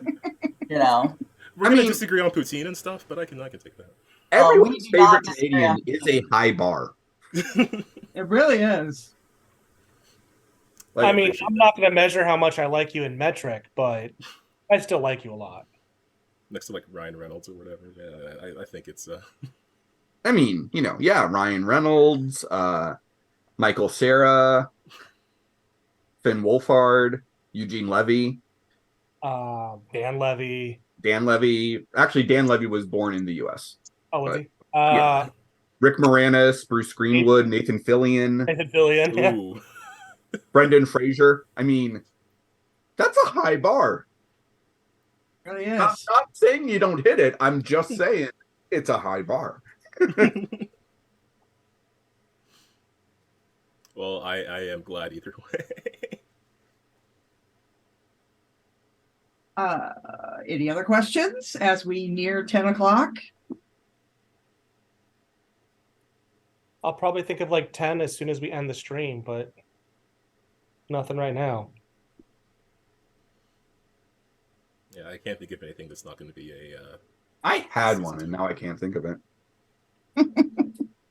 This is why we write things down. I've never written a thing down in my life, and I'm not starting now. This is why we write things down. These are my notebooks for this show. Actually, I think my big question was the one I asked about Satecha being related and whether that was planned in advance or not. Well, all in her mind. Or up there, whatever. I only see the Zoom. I'm sorry. I will give away that certain things about Sodalite's backstory I didn't completely have ironed out, for lack of a better term, until about mid-season. Terrifying. Huh? That's terrifying. What? Like I had like things that I knew were gonna be things, but I didn't have how they were gonna be things worked out. I think I do have one last question just to help me out, just because I have a hard time putting these things together, apparently. Would you mind running through in chronological order the visions and kind of how this universe kind of progressed? The visions behind the doors. Actually, you guys got the visions in chronological. You ended up getting the visions in chronological order. You saw the birth of this pocket dimension. You saw the reason behind the birth of this pocket dimension, and then the birth of the pocket dimension. You saw the consequences that came from the birth of this pocket dimension. Wait, did Alara create this pocket dimension? Is that what you said? I'm trying to remember now the actual visions. He was the catalyst for the creation of the pocket dimension.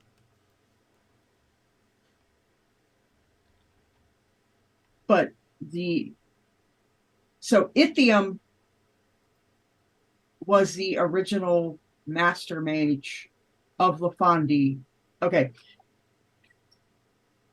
This is lore that will probably come out for your characters at some point in the second season. But Lafandi, many long time ago, was the second moon of Earth in the universe you originated from.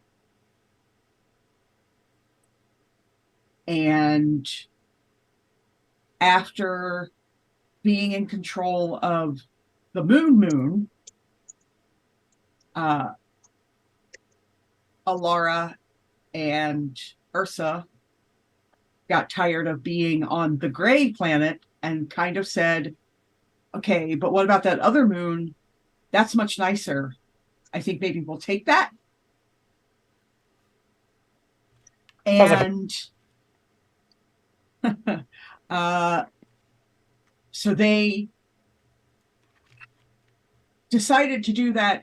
They decided to try to do it firstly, sort of subversively, by setting up diplomatic relations with Lafandi and setting up an embassy on the planet and trying to slowly take over that way.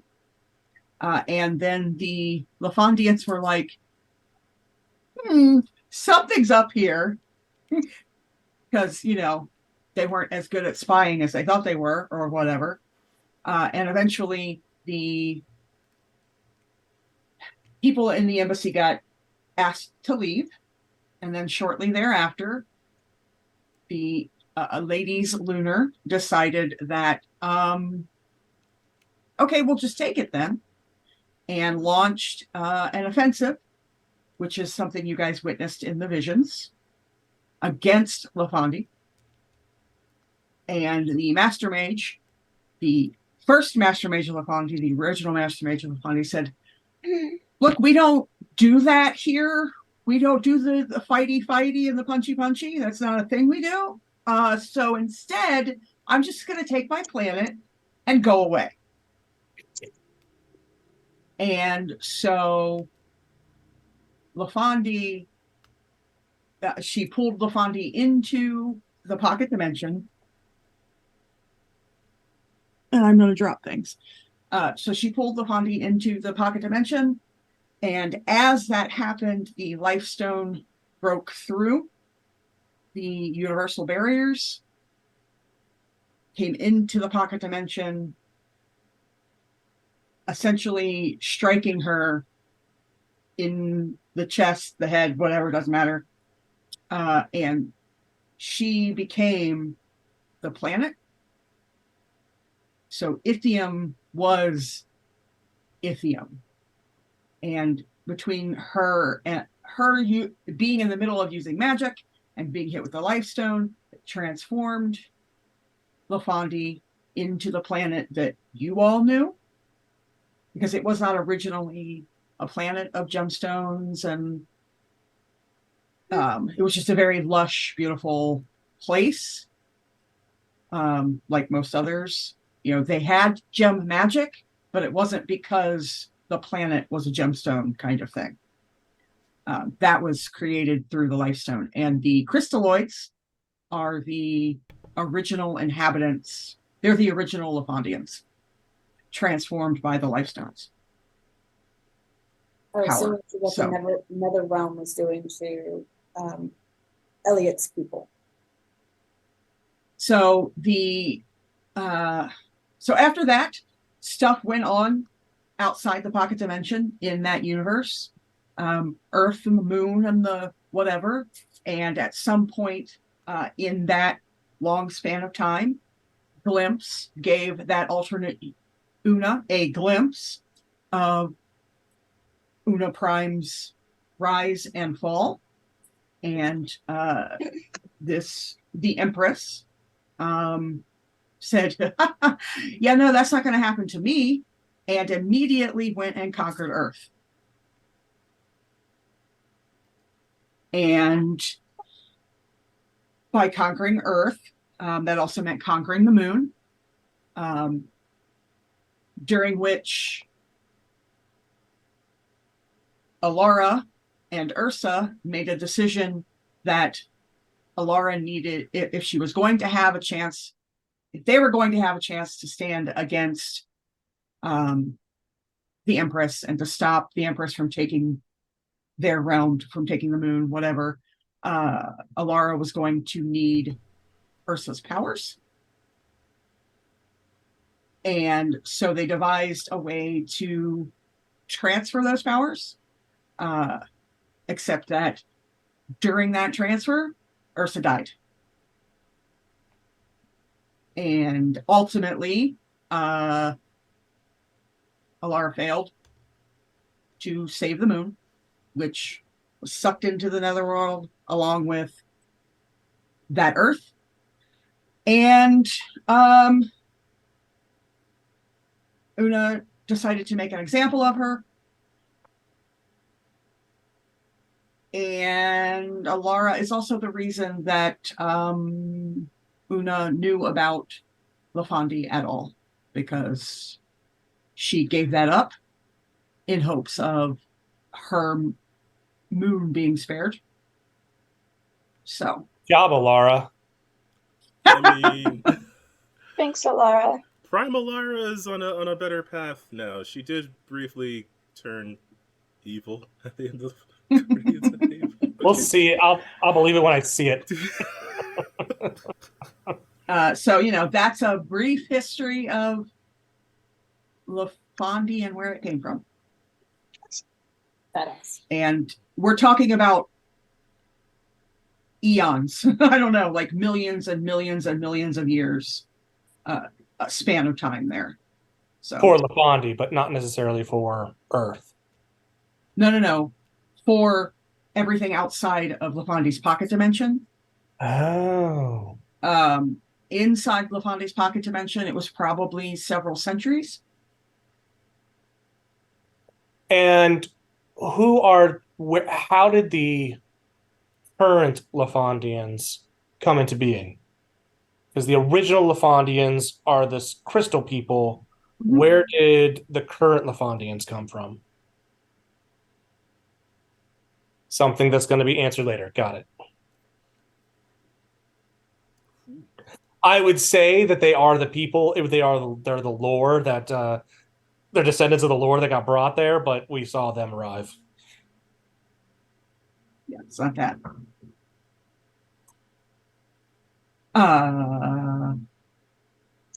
So yeah, there you go. There's some lore drop for you. Yeah. I like it. Thank you.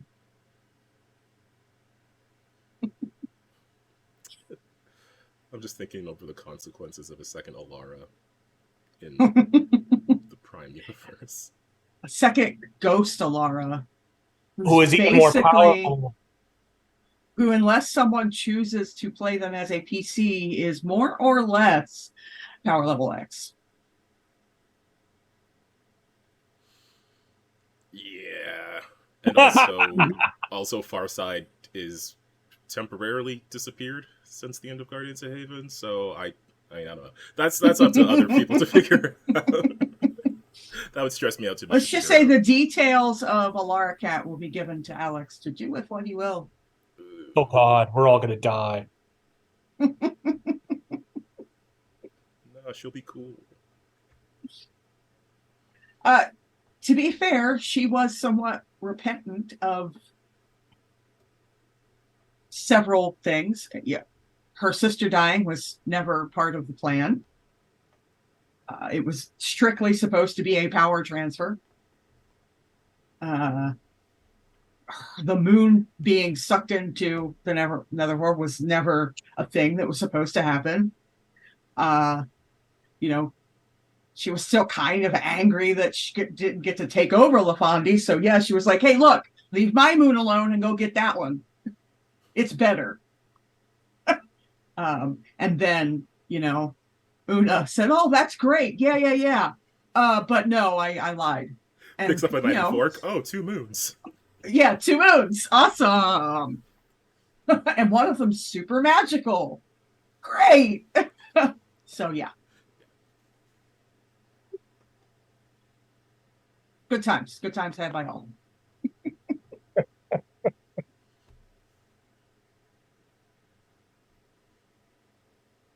And so, unless anyone has anything else, I think we can wrap it up there.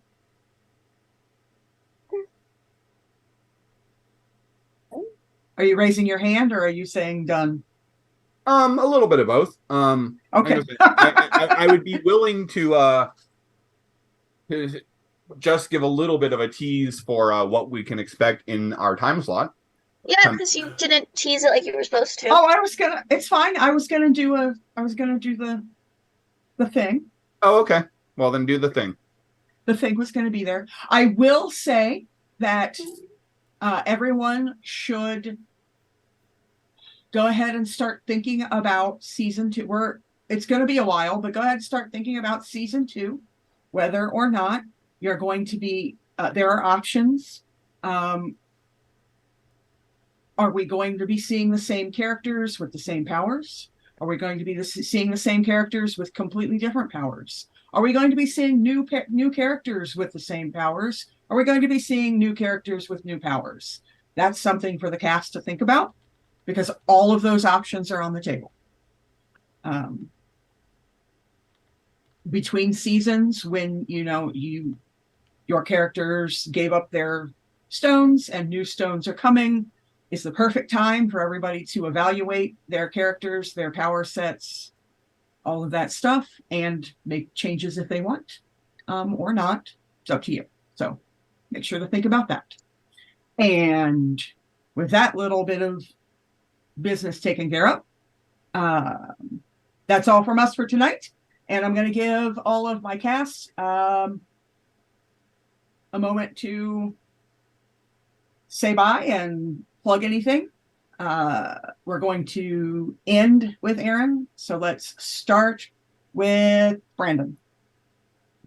Well, nothing to. Well, I do have something to plug. I will be in the new show that Aaron is going to plug. So I look forward to seeing you as I play the queerest character I have ever played in my life. Jemmy? You hate me. You want me dead. I don't think that's true. I think it is. I'm currently dying because of my own poor choices, so don't make poor choices. Make sure you eat enough, make sure you drink water, take your meds, take care of your mental health. Don't do dumb things and give yourself bad headaches. You will also see me again in the thing. We love you all. Thank you for coming on this ride with us, Calvin. Yeah, this has been a brilliant ride. Getting to be a magical girl in a fantasy world has been. You're living in a magical. No, stop. I am a magical girl. Lost my train of thought. No, getting to play Arcelia was just fulfilling a lot of character stuff that I've been really excited to do, and I'm really glad I get to do it here. Definitely come back and check out the show that's about to be teased. And if you are on the YouTubes, please check out the Women's Dice channel. We have weekly tabletop RPG podcasts and gaming streams. Just started Dead Space 3, and it started very loud and actiony for a horror game. There's a lot of explosions and a zombie apocalypse, and the villain has a British accent, so you know he's super bad. And I'll pass it up to Joe. Joe, I'm not in the next show, but I'm going to see if I can hop around on behalf of USB, maybe to other streams and do one-shots and whatnot like that. And so maybe I'll be popping onto the Discord more often than usual to be like, come check out something else. Who knows? And we'll see you in the spring.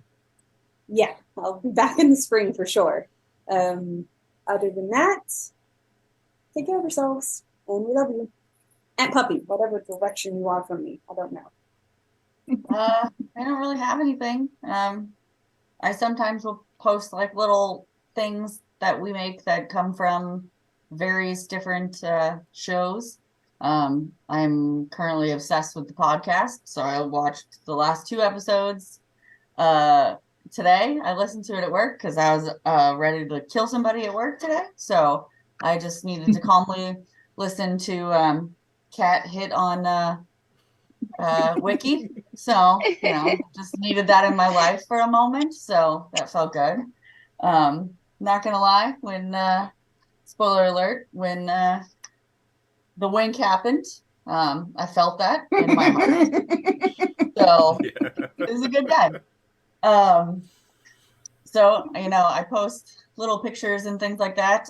Some of those have made their way to TeePublic. So if you want to get a sticker of some weird shit we talk about, I'm your girl. If you have any ideas, I will take them. If there's anything that you've come across on the show that you think that definitely needs to be a sticker, let me know. We need something for Borvis. There were so many daddies in this season. Right. I know if I could figure out how to draw Elliot yelling daddy at Portal, 100% would be on top of that. Because not gonna lie, that part was not just me saying that. That was also her saying that actively out loud when he showed up. Oh man, I forgot. You guys don't know the lore behind the portals. Oh man, and you never will. He never will. Ah, That sounds like a good blog post, Wiki. Patreon post. Yeah. I'm not on the Patreon. Sucks to suck. That happens to be the one who admins it, so. That's fair. So, since we're doing Aaron last, does that mean Brandon, you're next, or did you already? No, you didn't go. First. Oh, you went first. Oh fuck. So I guess then it's Aaron. Oh, Joe. Damn Is it. it Joe? Joe went right before her. No, I'm it's so Aaron. tired. I'm so Yeah, guys, stop confusing me. I thought I had it. No. I felt like I was on top of it, and then you guys just like. We need one last intro outro of chaos thing. It's Aaron. So it is Aaron. Oh yeah. Before I tease the new thing, I just want to say thanks to Wiki for running this because it's been awesome. And thanks to my 5 fellow GemStars because you guys have been one of my most fun gaming experiences in 30-some years of role playing. And one of your most recent times getting to be a PC. And yes, I don't get a lot of times to actually be a PC. So it was great. And it looks like I'm not going to be a PC on Tuesday nights anytime soon. You chose this. So when we were planning our big mega crossover, or actually not planning, but when we were doing the postmortem from our big mega crossover at Origins, we were talking about the fact that our Earth Prime universe does not actually have a lot of magic users. Because part of the idea was that Freedom League Dark would have to get split up amongst the other teams to handle all of the magical issues with Hades invading. And in fact, we realized that even Freedom League Dark has, 2 actual magic users? We have no one in the Stormbreakers who are magical. Well, some of them are magical, but they're not. They don't use Magic based. Yeah. No one on Heroes of Tomorrow is magical. Again, Cassian is kind of magic based, but magic adjacent. Right. And even of the GemStars, only one of them actually has a knowledge of magic. The others just use magical gems. So we were like, we should really do something involving a little bit more with the magical side of the Earth Prime setting, because there's a lot of cool, creepy, dark stuff in there. Well, I had been perusing my copy of the Supernatural Handbook, which is a fantastic book, and you should buy it, especially because it was reprinted as part of the reprint extravaganza. And there is an organization teased at the back of that book called Arcade, which stands for the American Research Center for the Arcane Defense of Earth. And Arcade is kind of fun because they have a spell that defines their organization. That means that only 200 people know about their existence at any given time. There are certain powerful magical entities that are exempt, but for the most part, so these are like Freedom League Dark may be the branch of the Freedom League that deals with all of the supernatural wooj, but these are the characters who deal with the really dark stuff that does not show up on the 6 o'clock news, period. Netherworld is the Netherworld is invading and there's portals opening all over. That's Freedom League Dark, but that's still on the nightly news. These characters are the ones who deal with things like vampire blood cults and, zombies rising up to devour entire small towns. The kind of thing that no one ever talks about, but still happens. So, yeah. We've already teased it on our Patreon. But our characters are going to be, our players are going to be Alex, Aunt Puppy, Brandon, Deuce, Jemmy, and Wiki. And Alex is going to be playing a version of Anson, his character from his novel. Aunt Puppy is going to be playing Professor Daffodil Carey Pembroke. Brandon is going to be playing both Orpheus and Eurydice. Deuce is playing an individual known as Babel. Jemmy is playing the mystical master of mathematics, magic, and music, Muse. I think Mathemagic was, I think you're Yeah, honest. no, I think that's Mathemagic is now it. Yep, that's it. Well, funny enough, actually, the character concept partially came about because I was telling Jemmy about a character I played called the Math Magician. And this involves some similar concepts, but It's also finally, going to be me putting as many M's into a sentence as I can. That too. If Morganite and Mary wasn't enough. Right. And Wiki is going to be playing Harper Green. Graves. Sorry. I have that in front of me. I just read it wrong. So, like I said, Alex will be playing Anson. Deuce will be playing Babel, who is a priest bound to the original spirit of conflict and chaos, which was responsible for the Tower of Babel. And I'll let the other four of you who are actually here just briefly introduce your character. Starting with Wiki. I will be playing Harper Graves, who is a monster hunter with absolutely no trauma whatsoever attached. Lies and deceptions. No, seriously, all the trauma, all of it. And she kills stuff. Sometimes other stuff gets in the way, and she kills that too. She specifically specializes in demons. Brandon? So I am playing Orpheus and Eurydice. Yes, that Orpheus and Eurydice. The idea being that they went through all the trauma that they went through, and then Persephone kind of wasn't really happy with how her husband treated them, and so cajoled him into agreeing to bring them back to life. And so he agreed, but he brought them back into the same body so that they can never touch each other, or truly be with each other. But then Persephone switched which one was in which body so that they could at least see each other again. Aunt Puppy? So I'll be playing Professor Daffodil Carey Pembroke. Yes, she is aware that her name is ridiculous. She has accepted it, but she understands it's ridiculous. She is the daughter of a very wealthy British family. Not the wealthy British family, just a wealthy British family.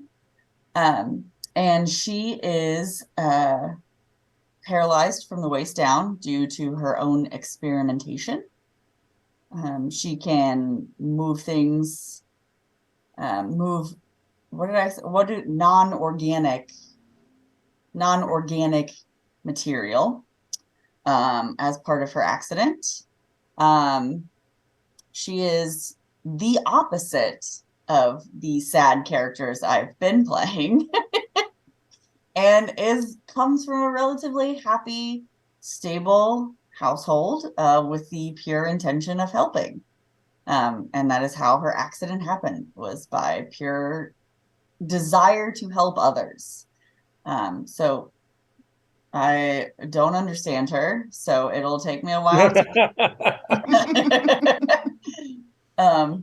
but again, she is aware that her name is ridiculous, and she is okay with it. And finally, Jemmy, I kind of already introduced your character with their name, but I will be playing the Magnificent Master of magic, music, and math. Order is subject to change. Muse. Um, who is, yeah, I mean, that's kind of the summary. They not as a superhero, just a high school teacher. Um, they teach band and they teach AP calculus. Um, and they're just kind of, they were just like, hey, these all kind of seem to line up together. Cracked the code and then was just kind of given the title of Muse, like, congratulations, you figured it out here. And I was like, what? Hold up. Um, they're a funny one. And add on to my collection of little I'm messing with gender stereotypes in common media. In addition to, we have Wildcard is non-binary and Mary, who just used she, they. We now have a gender fluid character. Hooray. All right. So yeah, so that show's going to be in the City of Destiny GemStars time slot starting the first weekend of October. I believe we're planning on being dark on Tuesdays between now and October. And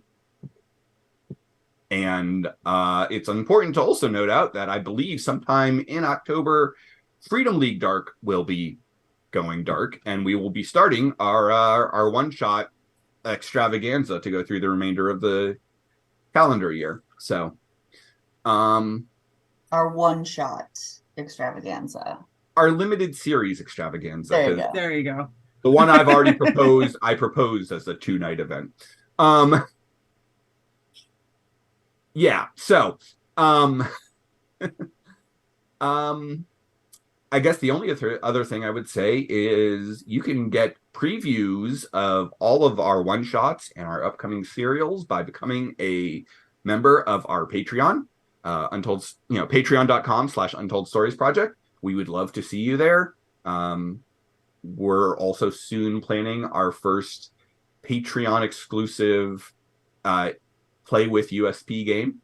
So, yeah, come over to our Patreon. There's lots of fun stuff there. And I'm probably setting myself up to be burned out as a GM, since I'm going to be doing something in the dark and then going to season 2 of City of Destiny, and all the while running the podcast. So just call me Alex Part 2. All right, that's it. That's all I've got. That's probably too much. So and that's all we've got. So night, everybody. You're not gonna say by the facets of LaFondy. By the facets of LaFondy. By the facets of LaFondy. Enjoy. Ohio is black and gold. Bye. Awkward Callaway. No. All right.